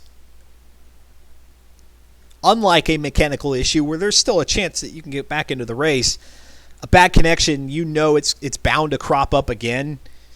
And so sometimes you just have to take the honorable way out to say, you know what, guys, I don't want my connection to jeopardize everybody else, and as such, I'll just kind of bow out, and hopefully Storm will maybe be able to turn that around ahead of season 33.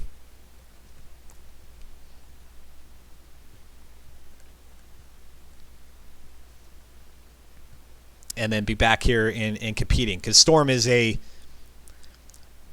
big time competitor, as I was mentioning earlier. Storm trying in a position here in this race not to be anywhere high up on the leaderboard, but to take points away from people, which is exactly what Udakan is needing. And so if you could get that by way of one of your teammates, not in the series as a teammate, but just generally part of that Alien Motorsport team, that can be hugely beneficial in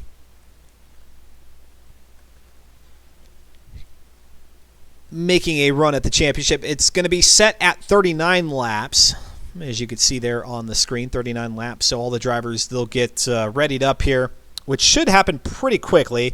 What's taking time is that Slow Motion Fire has to go in and manually sort some things. There are a lot of aspects of hosting an event here in Forza Motorsport 7 that are very, very manual, and working in a fintech environment myself, I know that there's a big push to automate things. You want to take as much of the manual work out of the equation as you possibly can, and virtual racing no different. Hopefully we can get at a point where maybe there's a way for the system to acknowledge that, hey, we see that race ended early, preemptively. Do you want to have the grid set up where everybody was last at when everybody backed out of lobby? And that would be really cool. That seems like a stretch. There are a lot of other automation opportunities, I think, within the hosting of an event in Forza that will probably see first before something like that, where if a lobby is canceled on the organizer's behalf, that the system then automatically puts everybody into position. But you never know. You never know. All right, folks. Well, we apologize for the delay in action, but we will get back to racing very soon, as they do a couple of things to make sure that the lobby is in fact back in order. Because not only do you have to put the drivers into the spots that they need to be, but then you want to check and then double check to ensure that all the standings are correct, so as not to put everybody back out on the track and then you realize something is amiss there, and then you've got to do it all over again. You want to try to get it right the first time after having a restart. LNP Phantom with the Twitch Prime subscription. Thank you so much. That is very, very, very, very, very kind of you. I am as transparent as I possibly can be in saying that if you have the Twitch Prime subscription to spare, and there is no other broadcaster that you rather spend it on, then I would love nothing more for you than to spend it here.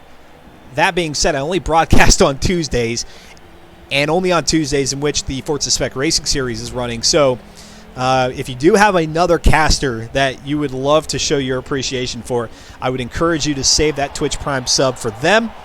But if you have nowhere else to put it, and you bring it here, then what can I say but thank you. Slow Motion Fire giving us an update there in the pit lane, saying waiting for a driver that got dropped at the last minute, then we'll be ready to go. That's okay. That's okay.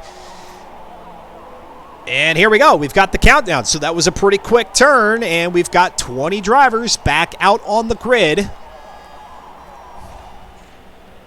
AMS Storm is going to run. So Chaos Fox was saying that Storm is not going to be there, but I see Storm on the grid.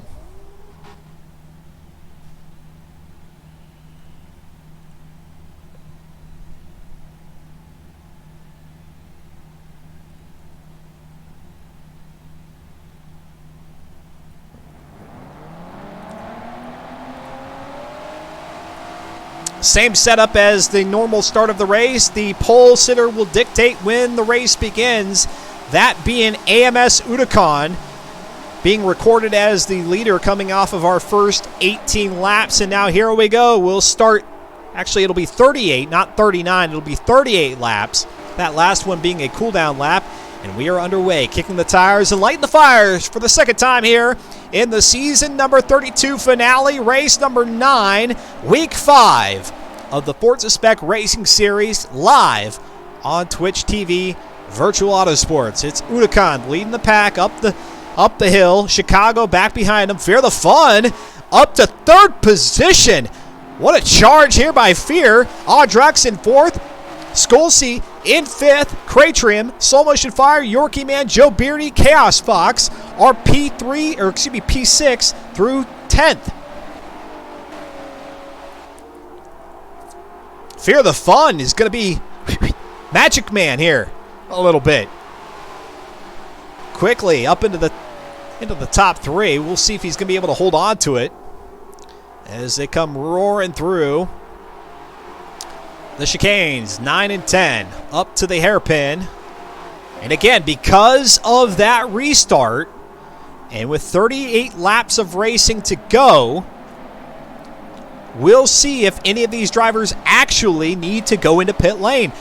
The one driver who really benefits from this restart is Hoot Wheels. Hoot Wheels, who had an incident earlier on, not to her fault, fell back early, had to go into pit lane, but because of the restart, brought her back into the mix, and now currently running in 13th.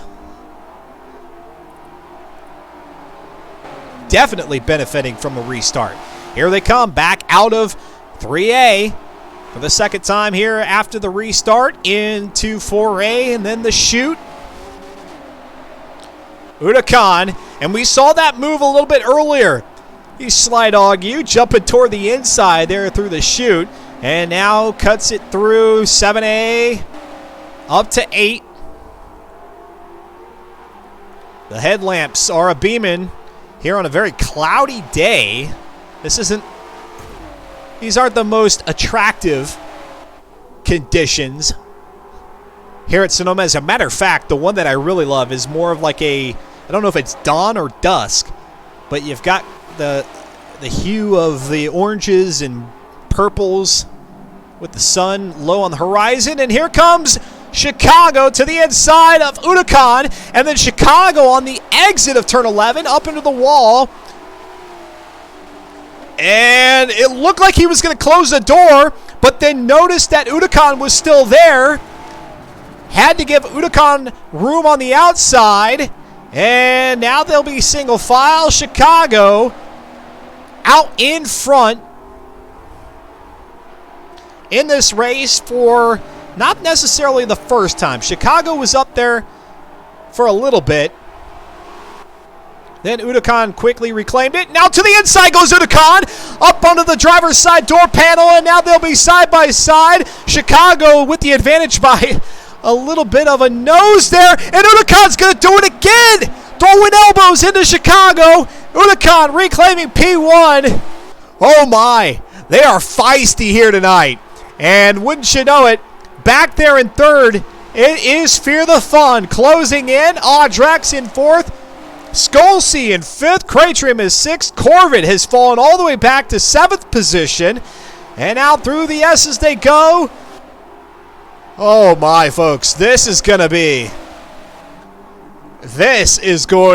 an exciting finish. And here comes Fear the Fun to the inside of Chicago. What a hero run Fear the Fun is making. Not going to be able to claim P2, but making a case for it. And we'll go to the Virtual Autosport Instant Replay as we see that battle for position. between Chicago and Unicon. They are extremely feisty tonight. That is not an understatement. Some aggressive maneuvering out there on the track. Everything, or at least as much as there can be on the line. Bragging rights, the right to choose the vehicle for season 33. That is what's up for grabs here. And oh no, as soon as we see Chicago to the inside, returning the favor to LMP, or excuse me, returning the favor to AMS Unicon, giving him a little bit of a tank slapper.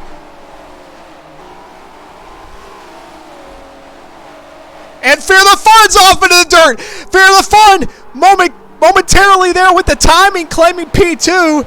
He's going to fall back to P3, and he's got Drex and Kratrium and Skolsey now knocking on the door. Look at this field. P1 on back to P6. There's Corvid in 7th, not too far behind. Oh, my.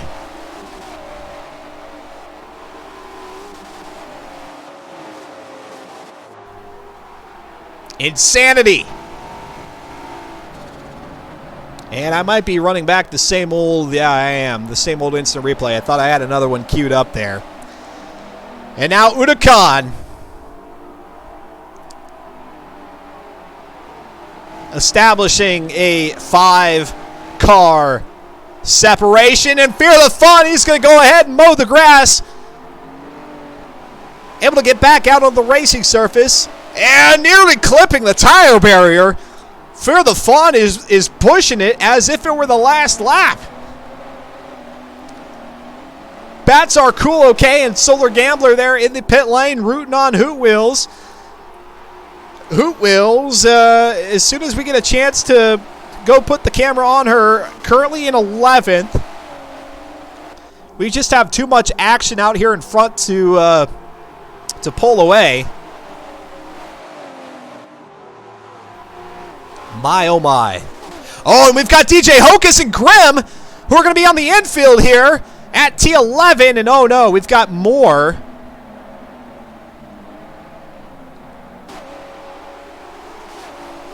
More black screen, and we'll see what the organizer decides here.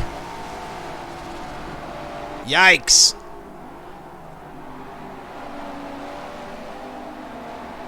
It looks like they're still running.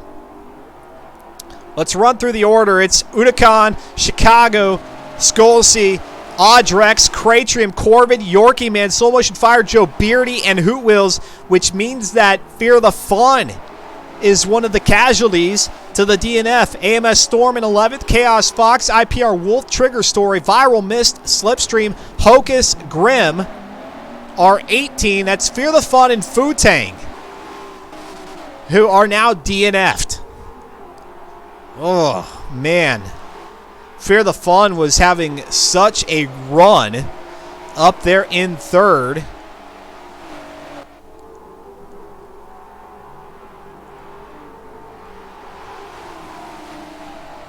And now here they come up to turn 11, the hairpin. They're going to continue to run, so it does not appear that the organizers are going to coordinate a second restart. And Big Jake Bishop there in pit lane saying the high of highs and the low of lows. And it does appear that we're going to get a second restart. AMS Unicon going to go ahead and pull up just before the start-finish line. Chicago, Skolsey, Audrex, Kratrium, Corvid, Yorkie Man, Slow Motion Fire, Joe Beardy, AMS Storm, Hoot Wheels up to 11th. Not Chicago, but Chaos Fox. They're in 12th. Wolf, Trigger Story, Viral Mist, Slipstream, Grim, Hocus. Those are the 18 out there. And again, it's Fear the Fun and Futang, who DNF'd, showing 19 and 20. So they'll be at the back of the pack, at least given an opportunity to make their way up through the field. Another break in the action. Not what we hope for with these races, but the organizers, Slow Motion Fire, wanting to give as many of the drivers as possible the chance to finish out this mini enduro event that is the ninth and final race of the season, that being season number 32. And as a reminder, I'll be on the call March 14th. That's a little bit less than 2 weeks away for the Sebring 12-hour endurance race hosted by the Online Racing Association. Oh my, I'm having like a coffee crash here. And so head on over there to Tour Live on the 14th, 10 a.m. Eastern time for the start of that one, going all the way to 12 hours, so 10 p.m. Eastern time.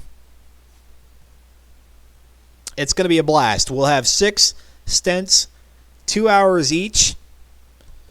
Drivers from all over the Forza community, and the action that I'll be bringing to you is the Lobby A action, that being those drivers who are at the top of their qualifying game. And I say drivers, but it really is a team effort, a run of team qualifying, which is happening all throughout the week next week.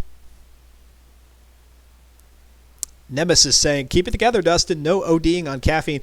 I don't. I have my 1 cup of coffee. This is my approach each and every time. I have my 1 cup of coffee to power me through the broadcast. And it's not that I need it. It's not that I need it because I really don't drink coffee ever. It's only after having a long day at the office that I say, you know what? I need to be on point. I need to be fueled up for the viewers. And so I'll take a cup of coffee to help bring me back up to speed. Because yes, it's a long day. It's a long day in the office.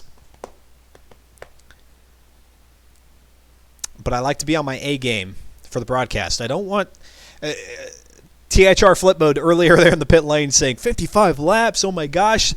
Somebody's going to be asleep at the end of this one, but that's my goal is all these drivers have a goal to win the championship, or if they're more realistic, to at least get in a position that is adequate for their skill level. For me, it's to get you through all 2 hours, maybe sometimes 2 hours plus of the broadcast without you feeling like you need to go somewhere else for more excitement, more energy, and more action. Depressed Millennial. Give a shout out to Hocus for pushing me back to the pits. What a rad dude. Oh, that's great.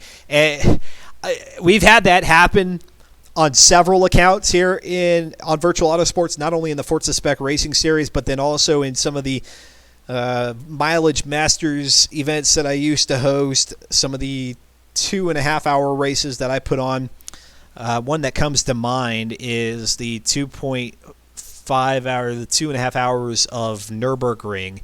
And I think it was a driver by the name of J-Mac who predominantly races in NASCAR heat, but joined us in Forza Motorsport 7 for a 2.5-hour race out of the Nürburgring. He ran out of fuel in his Corvette. And sure enough, the driver who was leading that race had such a large lead, an insurmountable lead, that lead driver decided, hey, I'm going to help this guy back out, help him out with a push back to the pits, and he did. Got him back over to the pit lane to get that car fueled up so that he could compete for the remainder of the event. Fantastic stuff. We like to see that. There's no money at stake here. It's really all for bragging rights. And so anytime that the sportsmanship ticks up an extra notch, another level, is also cliche to say these days, we love that. We love seeing that. All right, here we go for our third attempt, knock on wood. Our third start of this 55-lap race. We are now down to 32. And here they go. Kick the tires, light the fires for the third time. It's Chicago, who is now momentarily going to drop back to third with Skolsey moving up to second. AMS Udakan in first. That's going to allow Corvette to close back in. Corvette, who was as far back as seventh there during our second restart, now up to fourth. And look at this. Chicago really having to deal with traffic at this juncture. on this third restart because Skolsey is not going to give in. You may be at the top of the leaderboard, but that doesn't mean we can't give you a run for the money, and they're going to be 3 wide. Chicago, Skolsey, Corvid coming out of 7A. Through the S's, and oh no, something's got to give here, and it most certainly does. LMP Chicago's off into the grass. He has no choice, really, in the matter as he got pushed off the circuit, and now Audrex moves up to second. We've had more lead changes here in the top 5 positions that I think we've seen all season long. And now Chicago to the inside of Audrex. And as much as I'm a fan of Audrex as anybody else is, there's not going to be a great deal of competition between these two. At some point, Chicago will find his way around, but Audrex, either way, is gonna make Chicago work for it. Let's go back to that Virtual Auto Sports Instant Replay. I'll let you all take a look at it. I'm not going to because we've got a lot of action here live, but too many drivers coming out of 7A into 8, and that's the result that you can expect. Chicago getting off into the grass, able to recover. Currently in P3, working our way through the field. It is Udakan, currently our leader. Audrex in second, Chicago in third, Corvid in fourth. Skolsey has dropped back now to fifth position. Cratrium, AMS Storm, Slow Motion Fire, Yorkie Man, and Joe Beardy round out the top 10. And it's IPR Wolf, Chaos Fox, Hoot Wheels now dropping back from 11th to 13th. And then back behind Hoot Wheels is Trigger Story, CMB Slipstream, Fear the Fun, Viral Mist, Hocus, Grim, and it appears we have lost another driver here on this third restart. Audrex now, after getting passed by Chicago, going to do a little bit of a switchback maneuver there through turn 11. And Chicago, this is when he'll start to build the distance, the gap between he and Audrex. And now Chicago will see close in on Udakan. And it may very well be a situation now where it's a battle between P1 and P2. Again, for Udakan, he's going to need more. He's going to need more than just Chicago finishing second here to claim the championship. Audrex kissing the tire wall. Well, not exactly. He didn't make contact, but getting very, very close. Of course, that's the quick line there out of 4A. Run it up off onto the runoff area, up over the curbing, toward the tire wall, and I think Slow Motion Fire has given everybody the go-ahead to take that line. So that's not drivers abusing track limits. Corvid now going to go ahead and kick up the dirt a bit as we start to see the separation build here, P1 through 4. Then it's Skolsey with AMS Storm back there in 5th position. Let's go to Cratrium in 7th. Bats are cool, okay, with the zoom. And Wicked Sin saying, drift that whip. Yeah, the driver's getting very, very creative with the car here. After a couple of restarts, and I really think that's what we're seeing here is the restarts, it throws off your momentum. You got into the groove, and then there was one restart, and then there was another. And it gets to a point where you're just kind of like, not necessarily tired of it, but your mindset has gone to a different approach. And Yorkie Man might have actually kissed the tire wall there coming out of 4A. Was very wide out of the turn and then seemingly bounced into the inside there of the chute. And now here they come through the S's. 8, 8A, 9, 9A, into 10. And then the short straightaway. And speaking of drift that whip, there is Skolsey.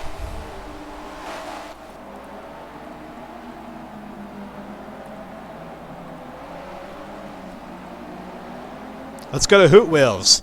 back up to 11th from 13th, where we saw her just a bit ago, and now closing in on IPR Wolf.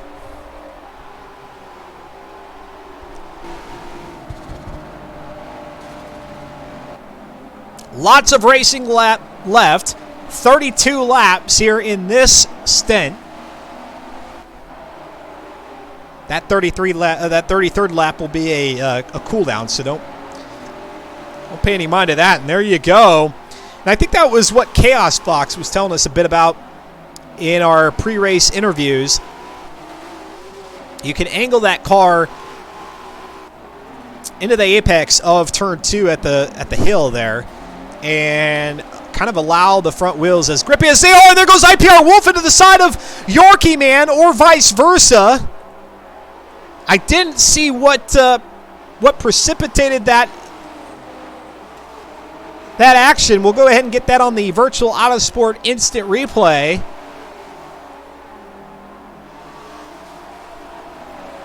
Yorkie Man was there in 9th position. And here they came out of 7A. Oh, it looks like Hoot Wheels. Hoot Wheels may have instigated that one, not on purpose, but got onto the back end of Wolf, and then Wolf into Yorkie Man. Hoot Wheels, as a result, moves up to 9th, back behind Slow Motion Fire in 8th.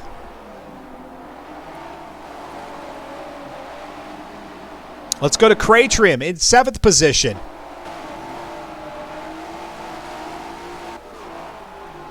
Oh, I like it. Wicked Sin saying, throw on the teriyaki, boys, and put the pedal to the metal. Talking to Grim. I rely on you all to throw in those fun little statements, and then I can just build off of that. Or actually, I did no building on that one. I just borrowed it.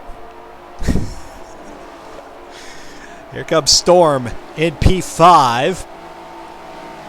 Leading the trio of Skolsey and Craytrim through the S's. I really love this section. It kind of shows off the beauty of the Forza Motorsport physics system. The cars look really good and planted coming through those corners. Now, there are other parts, other tracks out there where the cars seem to float, but the camera work there and all is very nicely done in that section. There are some bright spots in spectator mode here in Forza Motorsport 7, that being one of them.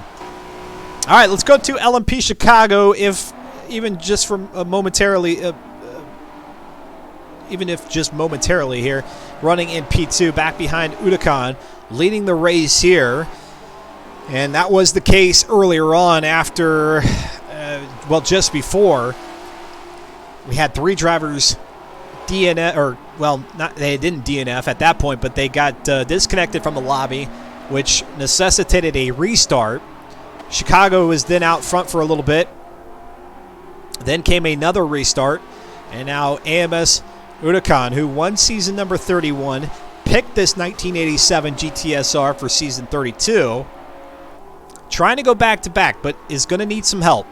Going to need some help from the rest of the pack to make that happen. LMP Chicago looking to pick up his first Forza Spec Racing Series championship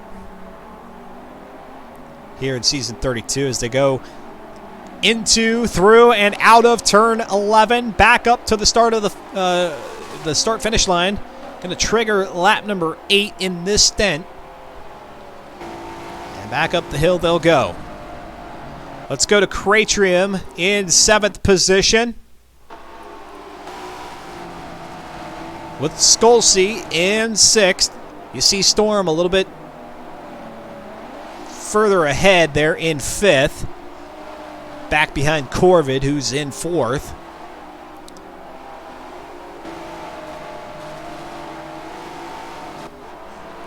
Carbon saying, let's go Udakan. Yeah, I know, you're picking on me for trying to use the Italian pronunciation there. I could say Huracan, and I did for a race or two before I said, you know what, that's not how it's supposed to be. It's supposed to be a soft H, Udakan, or a silent H. if I've got my Italian understood.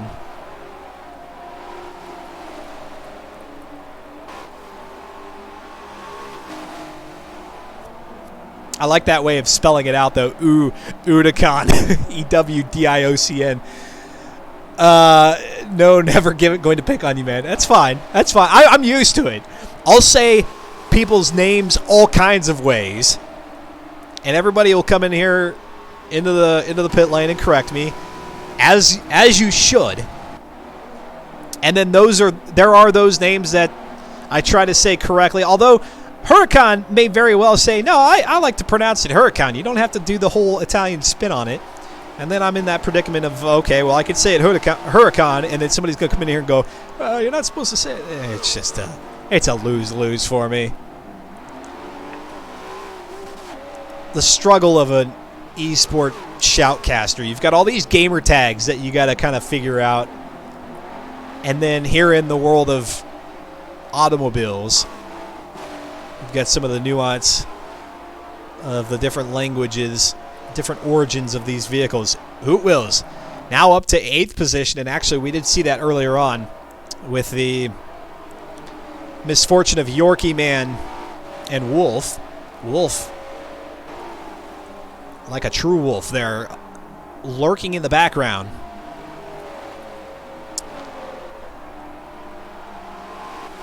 LMP Chicago now up to P1 with Udicon falling back. They're going to go side by side up the hill. Oh, boys, be careful. Here we go. Udicon able to reclaim. I'm actually very, very impressed by Udicon here. Able to reclaim in so many instances where Chicago looks like he's going to make the pass, and then that would be maybe the nail in the coffin. Chicago has been able to find places on this track where he's quicker, more artful through the corner, and able to reclaim the lead. One of those corners being right here at 7A, as we've seen some pushing and some shoving and some more sparks between the two as they get through turn 8A into 9. Udicon right there on the side of Chicago's driver's side door panel. Now going to switch sides. And now back onto the rear bumper. Chicago with a miscue off into the grass and into the wall, or maybe just barely touching the wall, allowing it to course correct and back onto the track. And now Udicon, like I mentioned, doesn't let that pass by Chicago be the nail in the coffin. Instead says, no, I got this. I'll get back up there. And we'll see how long he's able to do that. That can get very exhausting.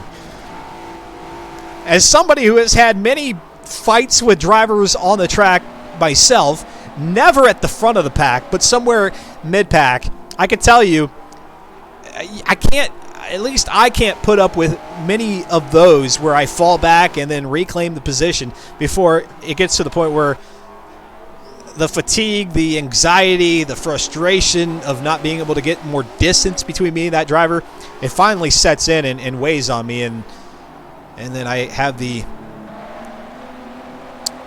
huge miscue, which then results in me going toward the back of the pack. Keep cool, Chicago, says Phantom. Phantom, the LMP brethren, rooting him on here in the pit lane, saying, you got plenty of time to make the move. Don't have an accident. Chicago getting off into the grass at least once or maybe even twice here in this very section. You don't want to have the one incident, though, that puts you so hard into the wall that you have that vehicle damage, and then before you know it, you're going into pit lane, you find yourself coming back through, having to make your way through the field, and before you know it, it's at the end of the race.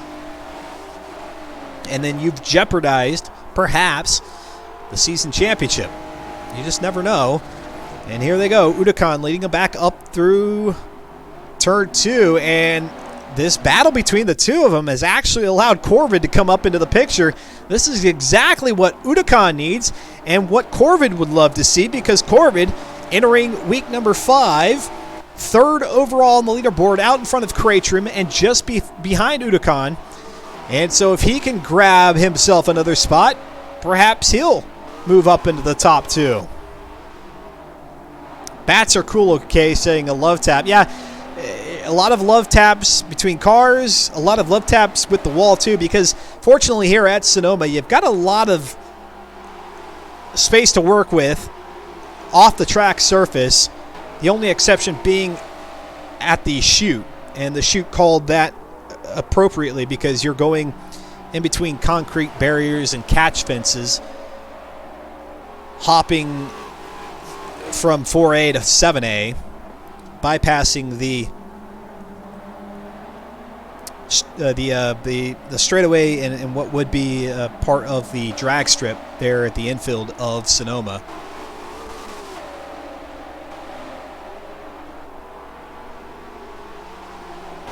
Wicked Send saying woot woot.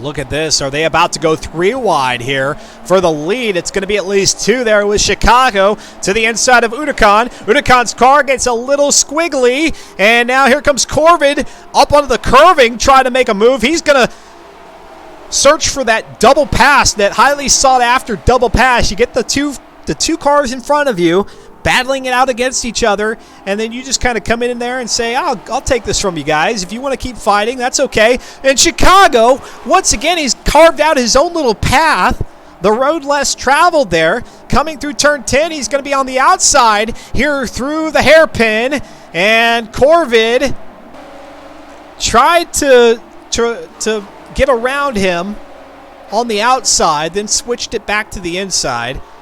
Not going to happen there. And let's see here. Chicago now to the outside through turn 2. Up the hill. Corvid's going to make a run to the inside. Both on Chicago, and Udacan gets into the rear right quarter panel there of Chicago. Chicago able to maintain stability of the car. Now down the hill they'll come into 4A. And Chicago runs wide. That's going to allow Corvid. No, I take it back. Chicago able to sneak it back through before hitting into the tire wall. What a recovery that was. And fortunately for Corvid, and maybe Corvid was even a little bit on the brakes there, Chicago didn't wrap it back up into the side of his car. That could have been real hairy. And now these interesting lines by Chicago has allowed Udacan to establish a bit of a lead here, though that will be short-lived, as you might expect. AMS Storm now up into 4th position. Cratrim in 5th. Audrex is 6th position. Skolsey in 7th. Who Wills in 8th position still. IPR Wolf in 9th. Slipstream in 10th. And oh no.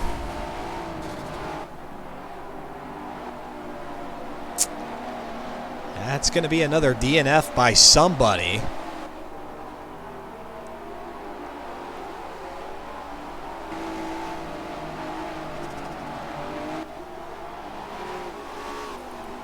And Corvid well off the track. That's going to be Fear the Fun.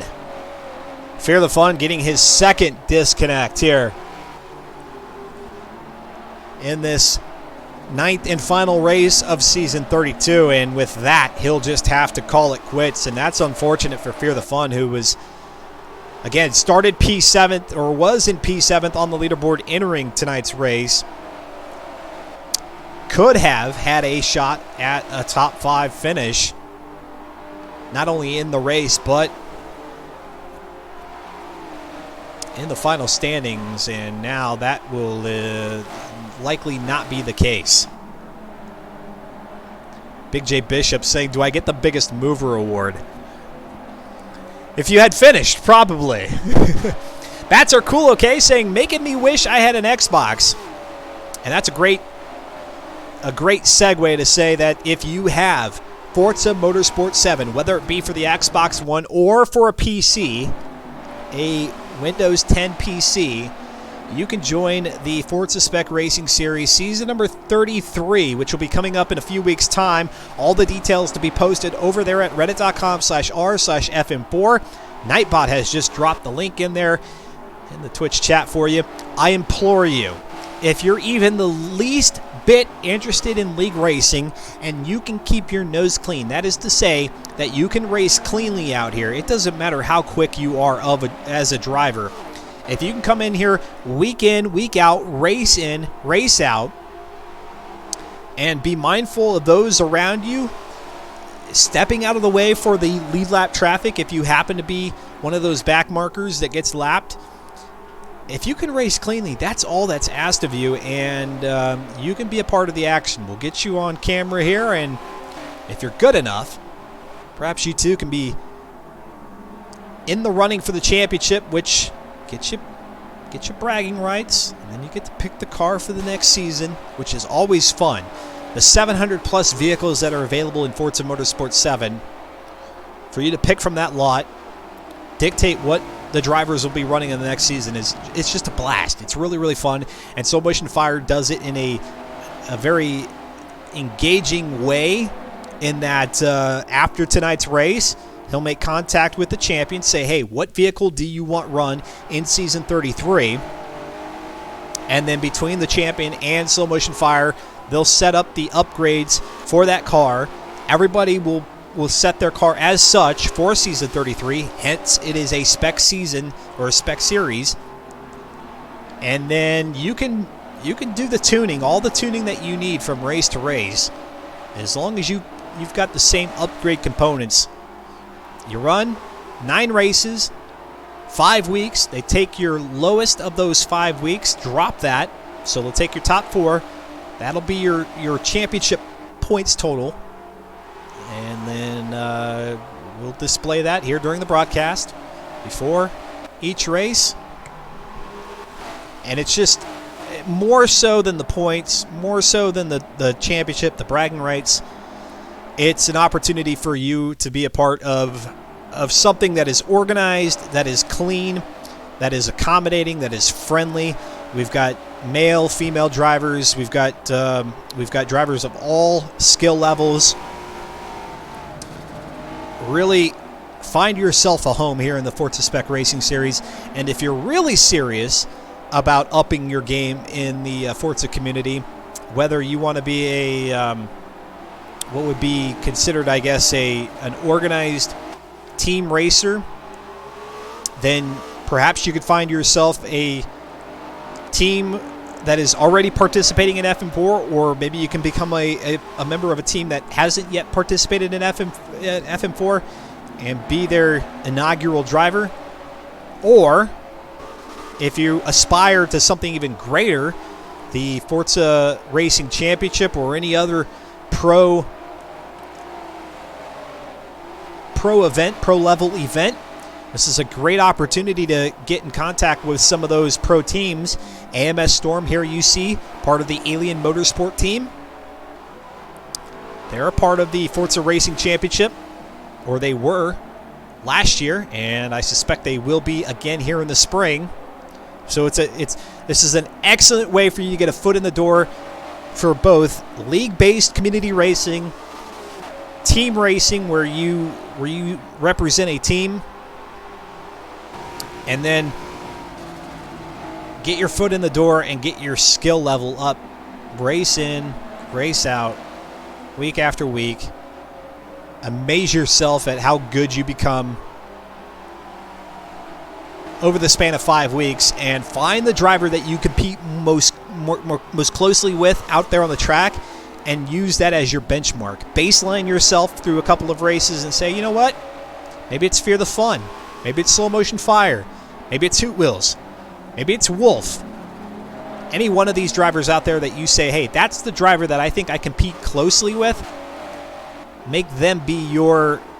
It's almost like rivals. It's like rivals mode in Forza Motorsport, You find that one driver that you know you can predictably say, hey, they're going to be in or around the area at which I'm probably going to be setting fast times. But in this case, it's in full-blown competition. Full sim damage with pit stops enabled. So you really get kind of a really cool track day experience. 3 laps of qualifying, which goes by super quick. And then the 2 races per night, most of them not more than 25 laps. So those races go pretty quickly. It's about 2 hours worth of racing. And then you get this mini enduro event here at the end of the season. Let's go back to Audrex in 7th position, who's back behind Skolsey, that Andy Risen car, which is synonymous with Audrex here in the Forza Spec Racing Series. Nemesis saying, I'm too slow to race in leagues. Yeah, representing the SVR team, the Solar Vision Racing team. We're very, very familiar with the SVR team here on Virtual Auto Sports. Granted, back in the days when I used to host events on Sundays, the likes of Family Dude, Solar, many others. The SVR team trying to get their name into the mix of pro organized racing, falling just short of that for the last FRC event. But don't be surprised if you see SVR in forthcoming pro level events. Drex up onto the curbing, sends his car into a bit of a slide, and that's going to put him another car length back off the pace of Skolsey there. And there's Hoot Wheels still in 8th position. Let's see if she's going to be able to make a run here in these remaining 13 laps. After a couple of restarts, now let's go to Yorkie Man. Yorkie Man, who we saw get tangled up with Wolf a little bit earlier on in this 3rd restart stint. In the near and dear to my heart, Dunder Mifflin 1987 Nissan Skyline GTSR. IPR Wolf back there in 11th. Those two getting tangled up after an encounter with Hoot Wheels. Back up to Chicago. And Dino Dado saying, let's go Udakan. Yes, Family Dude, who is now AMS Storm. Yes, absolutely. There's one thing that you can count on in the esports world is that drivers make moves, or competitors make moves, and make moves often as teams continue to vie for top talent, and the offers get more and more intriguing as professional esports continues to develop, evolve, especially so here in the Forza community. The Forza Racing Championship only, 4 or 5 seasons old, so about that many years old as well, and that continues to mature, and with it, the drivers and the teams that take part. And here comes Chicago, who to no end has looked for a way around AMS Udakan. And if you're seeing those sparks and you're thinking, ooh, it's getting a little testy out there, well, it's not the first time, as we see Chicago now with the front left portion of the nose of the GTSR onto the back end of Udakan, reminding him that he's still there, and other drivers with their headlights beaming in the rearview mirror, reminding Chicago and Udakan that they're still there. That's going to be Corvid in 3rd, AMS Storm in 5th, and Skolsey, who is running for the first time here in Season 32, not for the first time in the Forza Racing Spec Racing Series, but here in the first run at it in Season 32, trying to be the spoiler. And now look at this, as we've got Chicago making that move around Udakan for the umpteenth time. Will this be the time, though, that he seals the deal? 12 laps remaining here on lap number 33.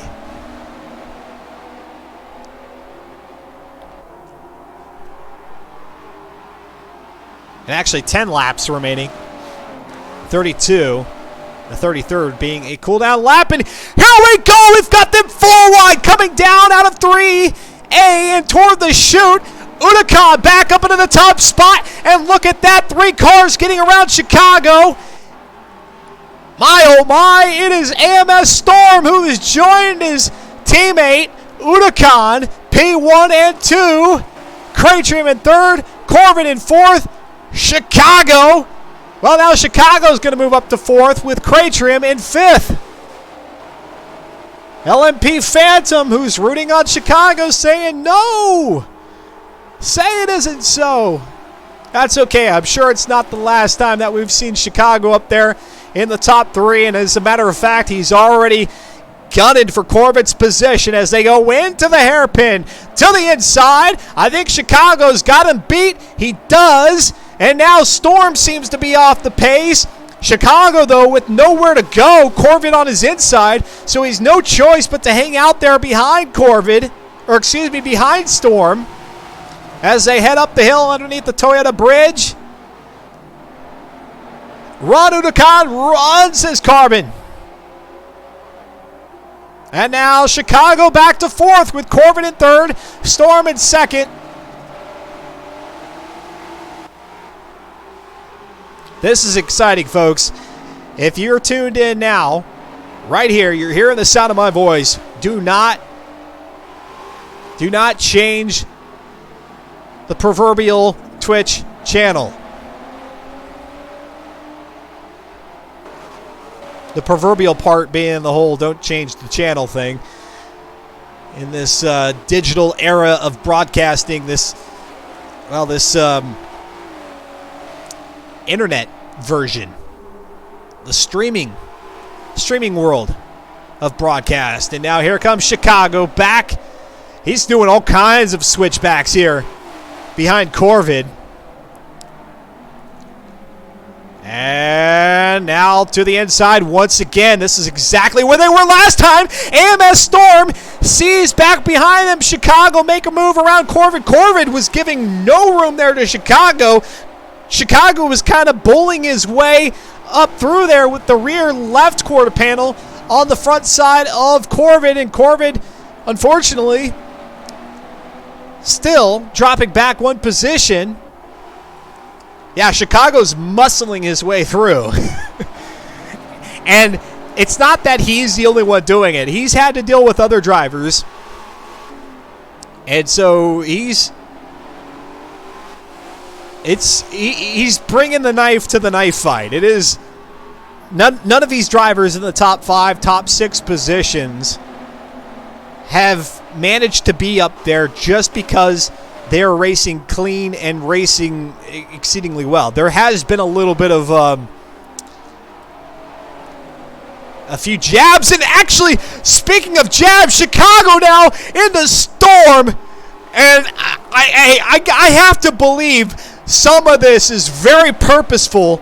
You don't have this amount of contact just through racing incidents. No, these are drivers that are saying, hey, excuse me. And who's saying excuse me now but Dior Corvid? They go side by side, 3 wide through turn 11. Now they're going to go ahead and sandwich Chicago. And look at that. Chicago now pinning Corvid up into the wall. Chicago up to 4th, reclaiming that spot. Craytrim into 3rd now with Storm in 2nd. My, oh my. This is racing unlike I have seen in Season 32 of the Forza Spec Racing Series or anywhere in the Forza community. This is an intense one, folks.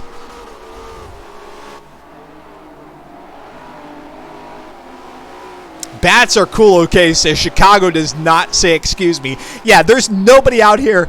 I might have said excuse me, but it was very tongue-in-cheek.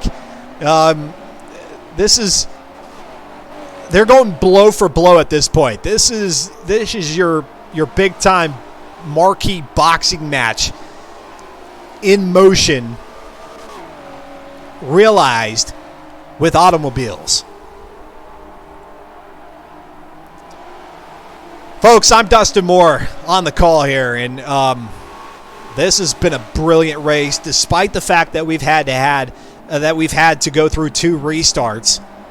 it has been nothing but brilliant in terms of action. And you see Skolsey there a little bit further back in 6th position. Audrex behind him in 7th. Hoot Wheels is somewhere back there in 8th.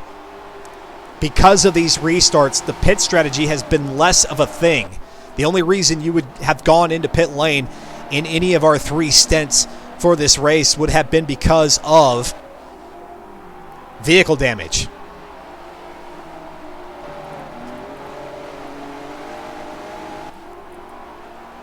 And just to get an idea of what our drivers are dealing with and these vehicles, only 20%, 26, 24% on the front tires as those front tires dig in to these corners. But still, not at all enough to feel the loss of traction in what has been an exceedingly grippy GTSR B600 class here in Forza Motorsport 7, 276 horsepower, 289 foot-pounds of torque. B600 is about as middle of the road as you can get in the spectrum of performance in the Forza Motorsport franchise.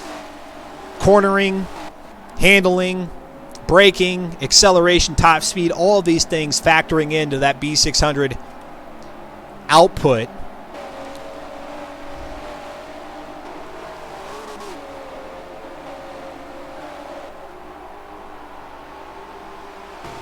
Which just tells us that these cars, they're pretty racy, and who knows? We've been down as far as D-Class, I think. We may be in a full-blown race car next season. You just never know. That's why you don't just hang out with us here tonight. But as soon as we have the details on Season 33, both over there at reddit.com/r/FM4, but then also on my Twitter, at VRTL. That's at Virtual Autosports, VRTL. I couldn't get the whole thing in there with the number of characters you can have for a Twitch handle. At VRTL on Twitter.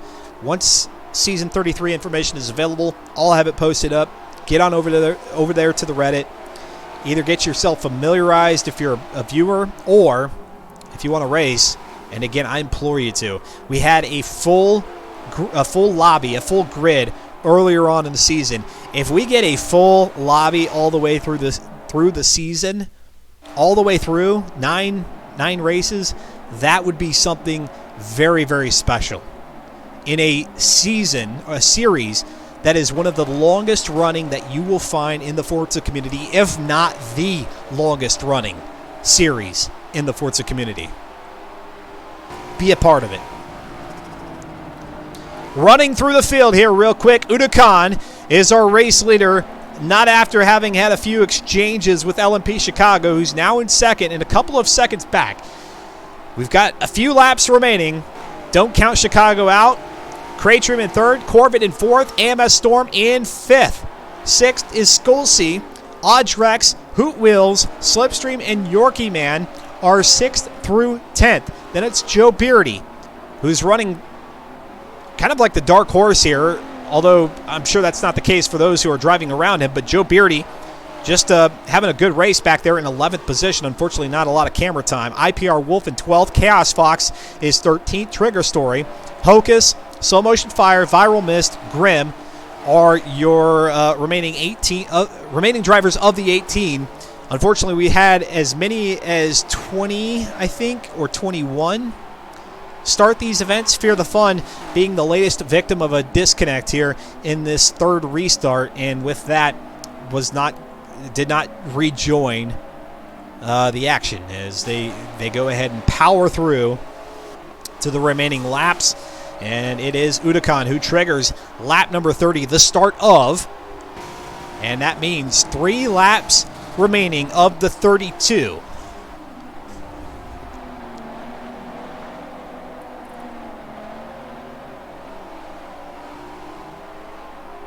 Way past Future saying, seems she got right back up there.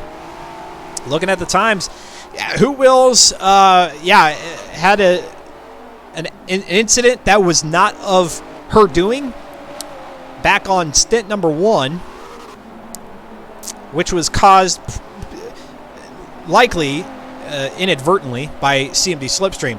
Had Hoot Wheels going into pit lane in stint number 1.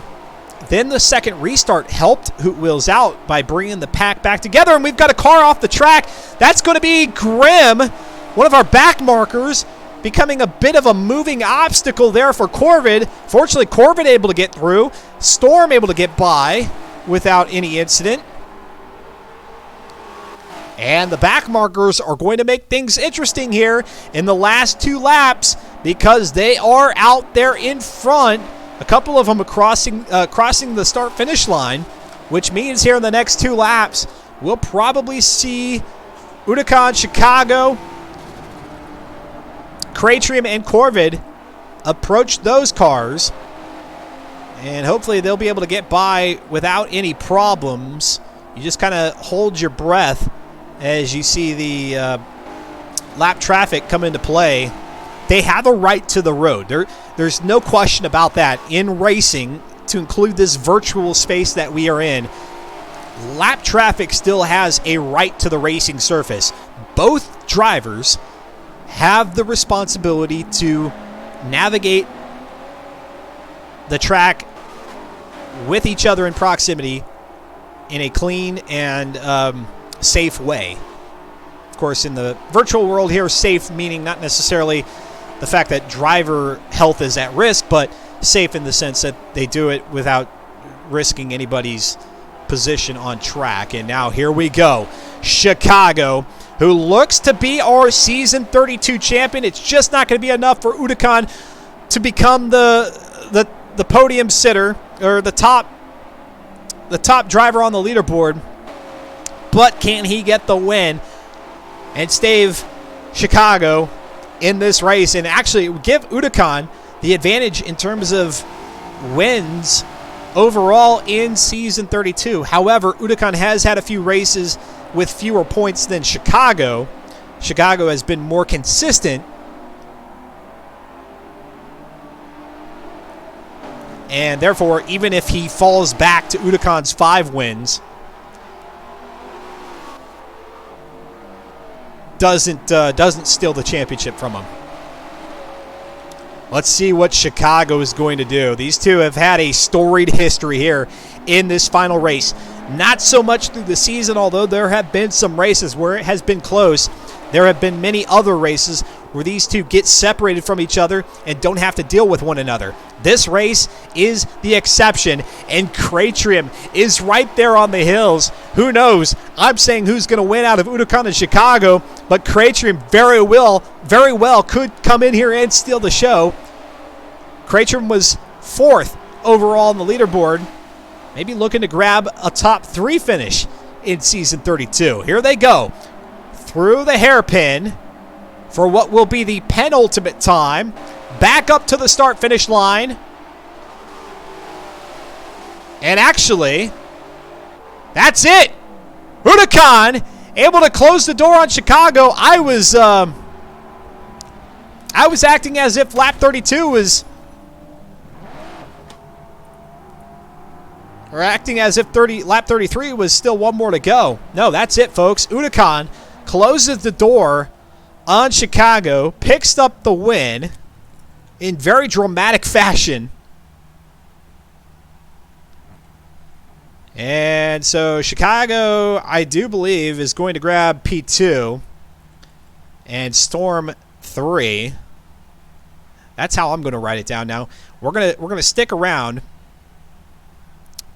for Slow Motion Fire to set the points, and we'll see if we can't bring those to you live. Corvid, Skolsey. Wow. Audrex, Hoot Wheels,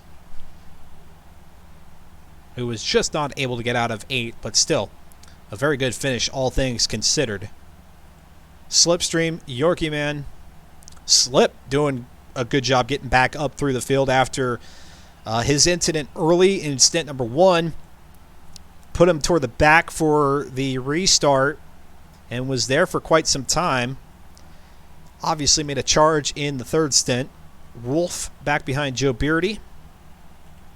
Chaos Fox. Trigger, Hocus, Slow motion fire, viral mist.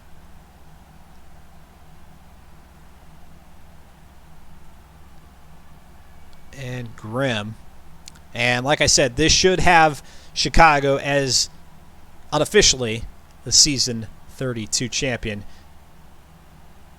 And pardon me while I go ahead and there we go. We're going to go to that. Kill the game sound. Oh, man, looking at the pit lane. A lot of tension on all placements, says Way Past Future. Definitely. Nice work, Udakan, says Carbon. Good race, says Bats are cool, okay. Is Bouncing Barman here? Bouncing Barman's here. Sorry, I was so invested in the last few laps of that race that I didn't notice that Bouncing Barman, our buddy, long time no see. Thank you very much for hanging out with us. LMP Phantom, don't take the unnecessary risk. Talking about Chicago there. What an exciting race, says DWM for Frog. Great, a good recovery hoot, says Solar Gambler. Moving to my new place this weekend, Dino. Fingers crossed I'll be able to join back in with the weekend races again soon. Very, very cool. Bouncing Barman getting real life sorted so that he can get back into the community scene. Nemesis saying Batman, although I'm thinking that was supposed to be Barman. Oh my. Drivers, please head on over to that queue for interview section. I will be quick with the interviews, I will say, and then I'm going to look to the FM4, the reddit.com/FM4 points board. And as soon as I see the points start to populate and we have a clear picture of where everybody else finishes, because again, unless I'm completely misreading things here in Season 32, Chicago should have the championship for the first time in his participation of the Forza Spec Racing Series. I'm online now, though. Phone hotspot for gaming isn't the best. Yeah, it's not, but you're getting there. You're getting closer. Getting closer. And let's see. All right, I've got the board pulled up, and I will wait patiently here. And in the meantime, oh man, so much tension apparently that drivers aren't even going to the the interview section, at least not yet. Oh my! I gotta recoup myself here. That was a lot, and unfortunately, I completely misread the end there with lap 32 being our final lap. I don't often do that, but when I do, I wait for the final race of the season to make that error. Yeah. All right, folks. Here's what we're gonna do. Slow motion fire undoubtedly is working diligently to get the points put into the score sheet so that we can see those here on the broadcast. I'm guessing a few drivers will jump into our queue for interview section. For the sake of me trying to recoup my my energy level and get my bearings here to close things out here on the broadcast, I'm going to go ahead and run 3 minutes of ads. This is just so that one, there's not just this weird silence. Two, it somewhat helps out the broadcast. There's not much gained by the ads here for the Virtual Autosports channel. But where those of you do receive the ads and watch them through, it does support a little bit. And then thirdly, it just gets us through the awkward silence into the conclusion of this broadcast. So 3 minutes of ad. We'll be right back. I'm Dustin Moore. You just have seen the Season 32 conclusion of the Forza Spec Racing Series. We'll be right back after this commercial break.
For those of you not receiving ads right now, get a little sneak peek of the work that Slow Motion Fire is doing behind the scenes here, populating the points with our Week 5, race number 9 finale out at Sonoma, the short circuit. AMS Udakan picking up the win with Chicago behind him. AMS Storm, who has had a disappointing season due to some disconnects and even had one here in this race, able to pick up a top 3 finish, P3, back behind Chicago and in front of Cratrium, DOR Corvid, and Skolsey, Audrex, Hoot Wheels.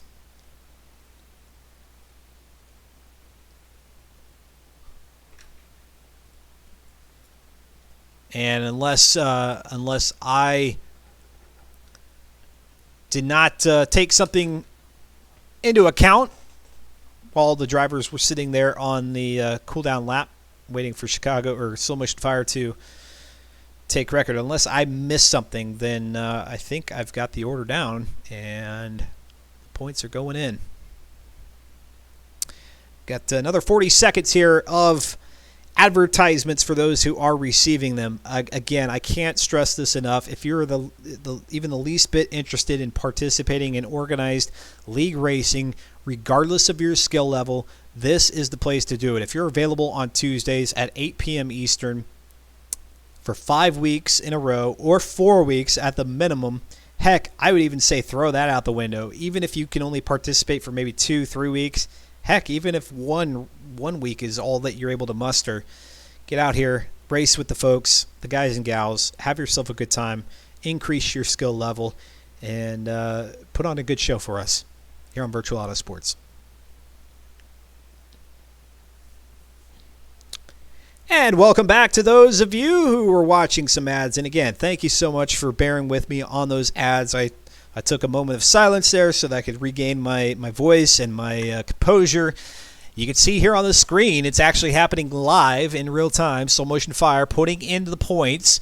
And what we're looking for there in column E are those championship points. Those are the ones that we're paying attention to. It doesn't matter. It doesn't matter the total points as it relates to the championship. Now, a lot of drivers, they'll still look at the total points to see how they fared. But for the purposes of crowning our champion and picking the driver or having the driver who's going to decide the car for Season 33, column E is what you should be staring at. And with that being said, let's go. Again, unofficially, it's still being hashed out right now, but I don't think there's any reason to believe that Chicago does not have the Season 32 championship. Congratulations, sir. Well done. That was probably the most hotly contested battle for not just first, but the top three positions that we've seen all season, and what a way to do it here for the finale. Coming into the race, I knew that Huracan could only beat me by 1 position, so I did try to stay in second for as long as possible, but I also did try to get past Huracan, but Huracan was defending way more than I expected him to, which slowed us up into the cars behind us. A very, I don't think you gave it due justice. You saying that Udakan was being defensive. That was an aggressively defensive race, not just by Udakan. You had some moments yourself. Corvid, Cratrium getting in there, AMS Storm. There was all kinds of elbows out moments throughout this race. That being said, how do you take that as a driver? Do you see that as drivers just being on the edge and racing and battling as much as possible, or does some of it seem maybe a little excessive?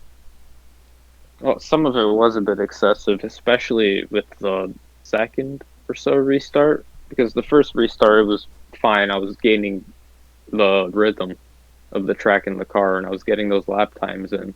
But then once we had that restart, or the first restart from the disconnects, everything just started kicking off with the people from the back that disconnected just driving through the field and then getting up into the top 5 positions.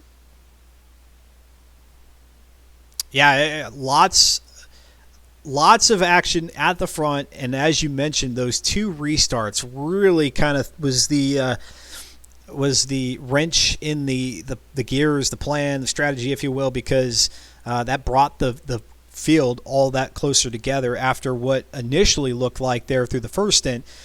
You and Storm were kind of going to go off and run your own race. Tell us about those restarts. Was there any, apart from the fact that it was very competitive and aggressive in some of them, was there any one of those that you felt like you had a better launch and that you were going to be okay on, and then perhaps then the next one was the one that wasn't so good? Yeah, I think the first one I did get a good jump and I did get the wheels spinning to get myself off the line, but with the second restart I think I bogged down a bit, so that kind of messed me up going up the hill, which let Stolzy get up to the side up next to me with cold tires and get around me. Talking with LMP Chicago here, and as we're seeing the points go up live, it actually came out a whole heck of a lot closer than I was expecting. We see that Chicago there with 388 championship points to AMS Udakan, our season 31 champion, with 387. So it was just that close. 1 point separating the two. AMS Udakan with the advantage of 5 wins in total for season 32 versus Chicago's 4. But that's the name of the game in this thing, is that you got to be consistent. Having the most P1 finishes isn't going to get you the win. It's the consistency that gets you the championship. And showing up to the races every week and getting the possibility of getting the maximum amount of points that you can get. Mm-hmm. Yeah, you never know. You could take a week off thinking, okay, well, I'll just make it up in the other 4 weeks, but you never know when the ugly disconnect may come rearing its head, or just have an abysmal week altogether. Chicago, looking back at the season, it wasn't as hotly contested to the end, to the checker flag, as it was here. But between you and Udakan splitting races in the P1 finish, man, have you been a part of a season as competitive as this? Never. Even in the bigger Forza communities, we don't get racing like this because it's either best of the rest of the midfield and the top guys run away. But in this series, everything's more congested with everyone having to drive cars that they aren't used to. Yeah, it was a fun season, and now Chicago gets the opportunity to pick the car for season 33. That being said, the question that always has to be asked of the champion: do you make a run for a back-to-back championship across 2 seasons, or is this one of those situations where you say, you know what, I'm good with coming away with the champion, I picked the car, and now I kind of just sit back a little bit? Oh, well, with winning the championship, you do get the advantage of the car. So I think everyone's goal, if they do win the championship and get their car as an advantage, it should be a goal to go out and win back-to-back championships and build upon that. Build upon that, indeed. Creating a bit of a legacy, if you will, for your name here in the Forza Spec Racing Series. Cratrium being the driver that comes to mind for both Slow Motion Fire and myself as somebody who has had back-to-back championship wins, and then also probably the most wins overall. Chicago is saying that it should be a goal to go back-to-back. So all the more exciting. We wipe the points clean after this one, and we head into the season. If you could even maybe just allude to what your preference is there maybe a performance index category that we might expect your pick to be in as far as that next car goes? I think I can get away with the class, A class. A class. Okay, so stepping up one higher than where we were here in season 32. I like it. I like the Sierras, so I do want to get another A class series in. Yeah, the RS 500 season was a great one, followed up by this one. So, yeah, all the more reason to go up another notch. Talking with LMP Chicago here, as you could see the results as they stand right now, and I think they'll be official here once Slow Motion Fire is able to check everything. But 1 point separation between you and Udakan. Anything you want to say, any kudos, congratulations to some of the other drivers, anything before we wrap up season 32? Just great racing from the whole series and everyone that's been a part of it. It actually does help everyone in the series get used to the cars, get better, get some tips off of one another regards of tuning and all that. And it's a good atmosphere in the races as well, with everyone talking to one another and not actually getting mad over each other. Yeah, I love the atmosphere. That's what has me coming back as the commentator. And if you all can imagine, as a broadcaster, I enjoy what they've got going here in the Forza Spec Racing Series, then you as a participant, as a driver, would definitely enjoy it. So make every effort if you have the availability. I know Carbon is saying, hey, can you guys start a tad later? I don't organize these things. So Motion Fire does, and I think his answer would be no. But if you have the opportunity to get in here, then certainly do. Tuesdays, 8 p.m. Eastern. Chicago, hey, man, it's been a pleasure watching you race, and even more exciting to come see this one in the way that it did, and we eagerly await to find out what your pick for season 33 is going to be. Yep, can't wait to see you at Sebring. All right. LMP Chicago, always so collected on the microphone there, and had to be especially so because in this race, because had he lost another position, we could have very well been talking to AMS Unicon saying, hey, congratulations, you were able to manage a back-to-back season championship. Just not in the cards for this one. Chicago, though, going to return in season 33 to try to make it back-to-back for him. And now some of the folks in the pit lane saying, who do we assign the Hard Charger Award to? Fear the Fun earlier before he had his third disconnect. During this third restart, he was trying to say that he was due for the Hard Charger Award, but man, I really got to give it to Hoot Wheels. You had a bout of bad luck in the first stint, colliding with Audrex thanks to CMB Slipstream. What did that incident look like from your perspective? I was heading into the carousel, that little hairpin turn there, heading onto the front stretch, and then all of a sudden my car's in the wall. And that's all I didn't see any cars coming up from behind, and by the time the warning arrows had come up, like the proximity arrows had come up on my car, there was no way I was going to react to that. It was really frustrating, but thanks to all the competition yellows, if you want to call them that, thanks to all the disconnects, we were able to bunch up the field and claw our way back up through the order. Yeah, it's something that I pointed out there in the broadcast, that those restarts really gave you a chance to come up closer into the field. I was actually kind of curious, since you had to go into pit lane on that first stint, not knowing that we would have the restarts, if that might work somewhat to your favor, that you'd be able to push up through the field knowing that you had already made your stop. Of course, we'll never know if that would have panned out the way that I was expecting or hoping, because we did have those two subsequent restarts. That being said, when that incident happened, what did that sound like? If you can kind of take us into the lobby, was there kind of an apologetic approach to that, or I don't know, is it radio silence when things happen like that and kind of awkwardness? Well, absolutely. I mean, like, this is a fun series to be racing in. Yep. So, when something like that happens, we're usually talking in general, just like having, like joking between each other. But when it happened, yeah, there were apologies flying around kind of thing. And like, that's racing. Things like that happen, and sometimes our brakes lock up or whatever else happens. And you just kind of got to roll with the punches and try and adjust your goals according to what happens on track. So. Yeah, hopefully everybody who comes out of Season 32 in any community-based league, not taking anything too personal with other drivers on the track. Obviously, things can get heated, but really, as you roll into another season, should kind of just let it roll right off the back and start anew and fresh. Knowing that a lot of times these are things that happen just purely out of by accident. And so that being said, you had kind of your own little incident on, I think, maybe stint number 2. You were heading into the S's there, turns 8 and 8A. Looked like maybe on the backside of either Yorkie Man or IPR Wolf. Allowed yourself to get a couple of spots there. Didn't look to be like anything malicious, but how did that play out from your perspective?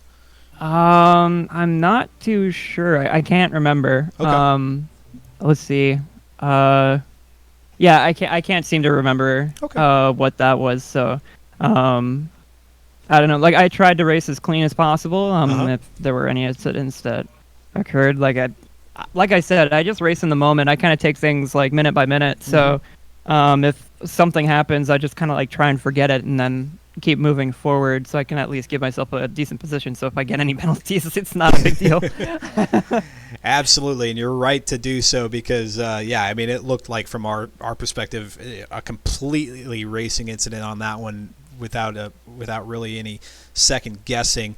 Let's see here. I'm trying to make out where you are on the final standings here. It looks like, and I don't know why your name is escaping me here, but it looks like maybe I think I'm in 13th. 13th with the Battle Machine team. Behind Joe Beardy. You were eyeing P12, I think it was, when we were talking before the race. And I missed it by 2 points. You missed did. it by 2 points. Just a couple of points back there behind Joe Beardy, who had 172.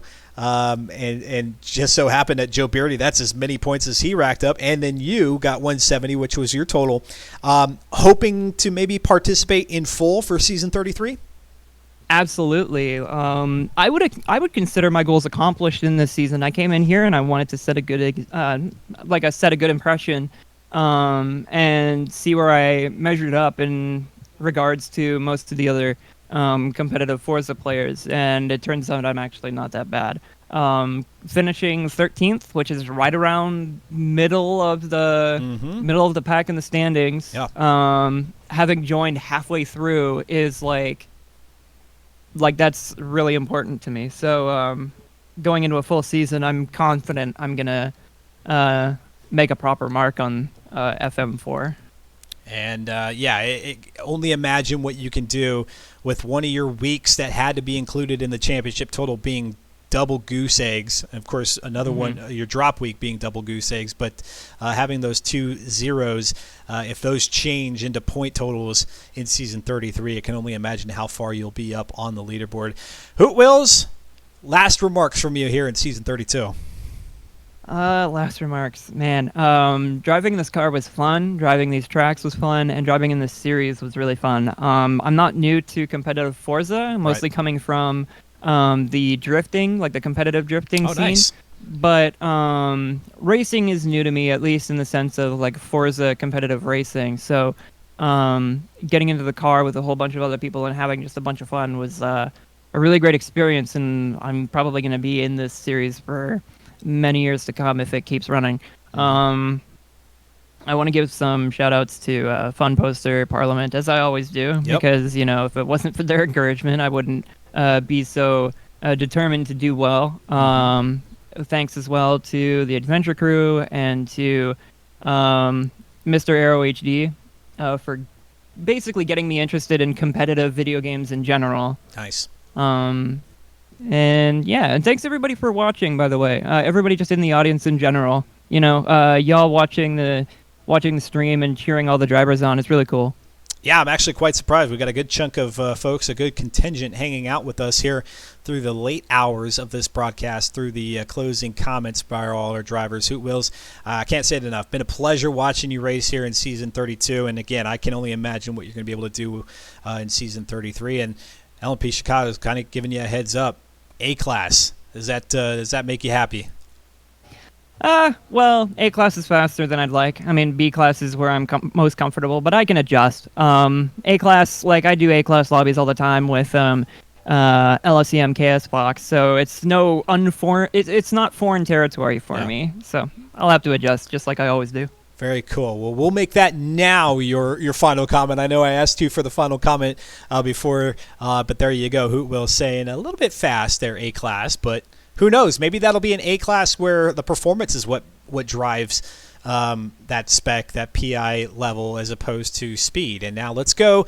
Our last driver here for this evening in the driver spotlight, APR Wolf. We talked to you before things got going out here, before we knew that there was going to be 2 restarts, so 3 starts in total, and you failed just 3 points shy there of Hoot Wills, who you were close with through a good chunk of the race, at least the latter half. Yeah.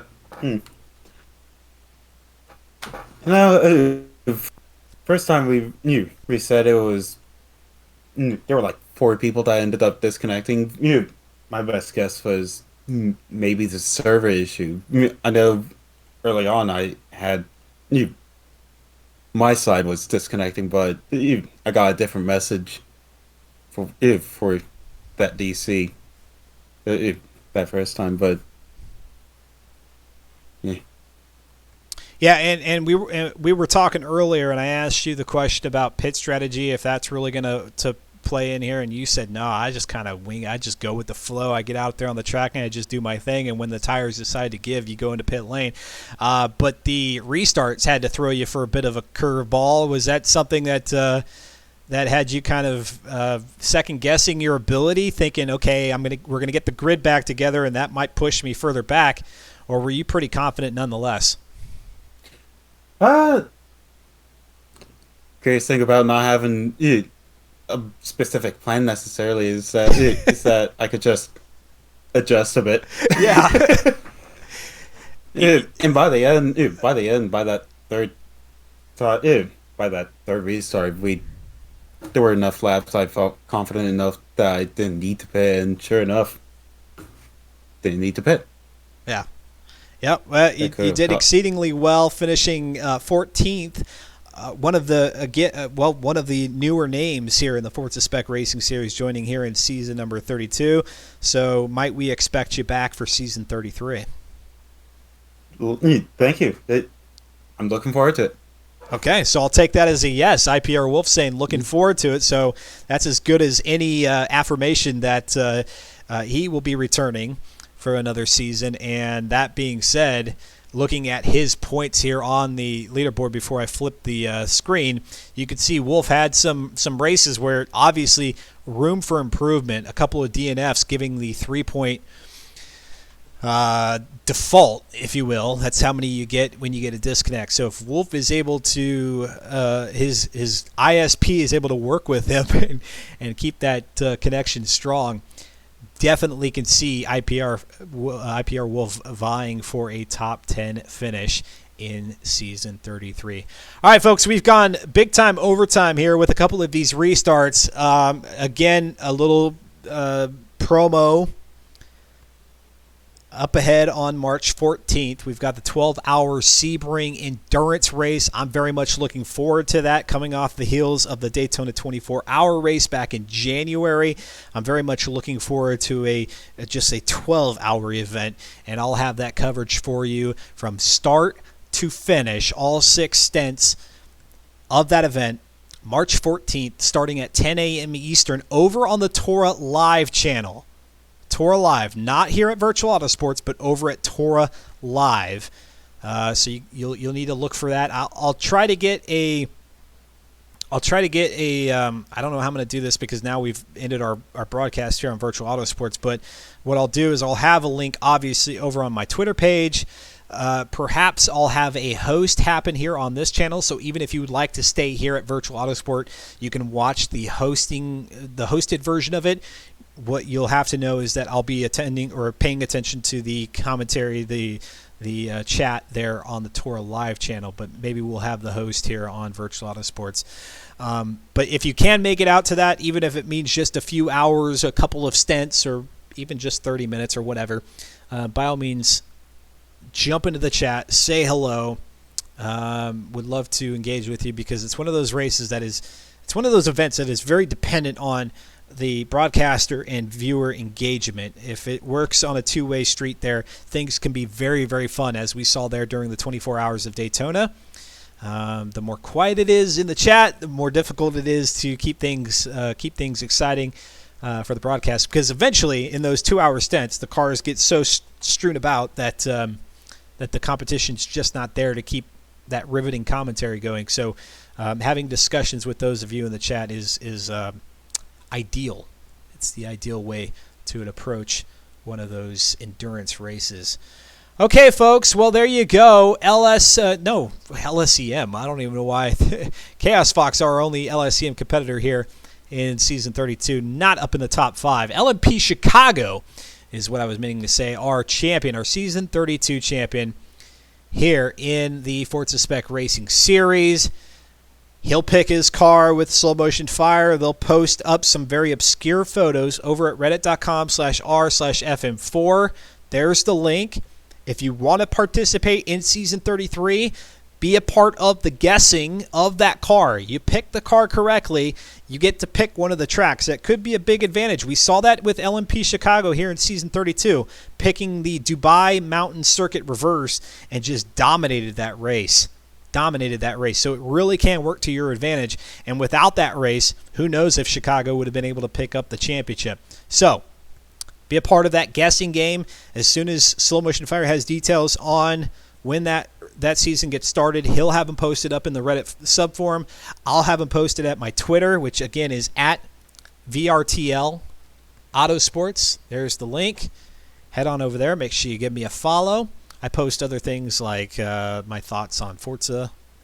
I post some photos, photography, and other things. So give me a follow there. That'd be appreciated. And then as soon as the Season 33 gets underway, we'll see you right back here on Virtual Autosports, as always, with Race 1 to Race 9 coverage all the way through that season. It's going to be a blast. All right, folks, on behalf of myself, and then, of course, Slow Motion Fire, thanks for your engagement all throughout the season. It's been a pleasure bringing this action to you live. If you get any more racing action in here through the week, on into the weekend, and until the point we see you next, keep it fun, keep it safe, keep it clean. Y'all take care. Have a good one. Goodbye.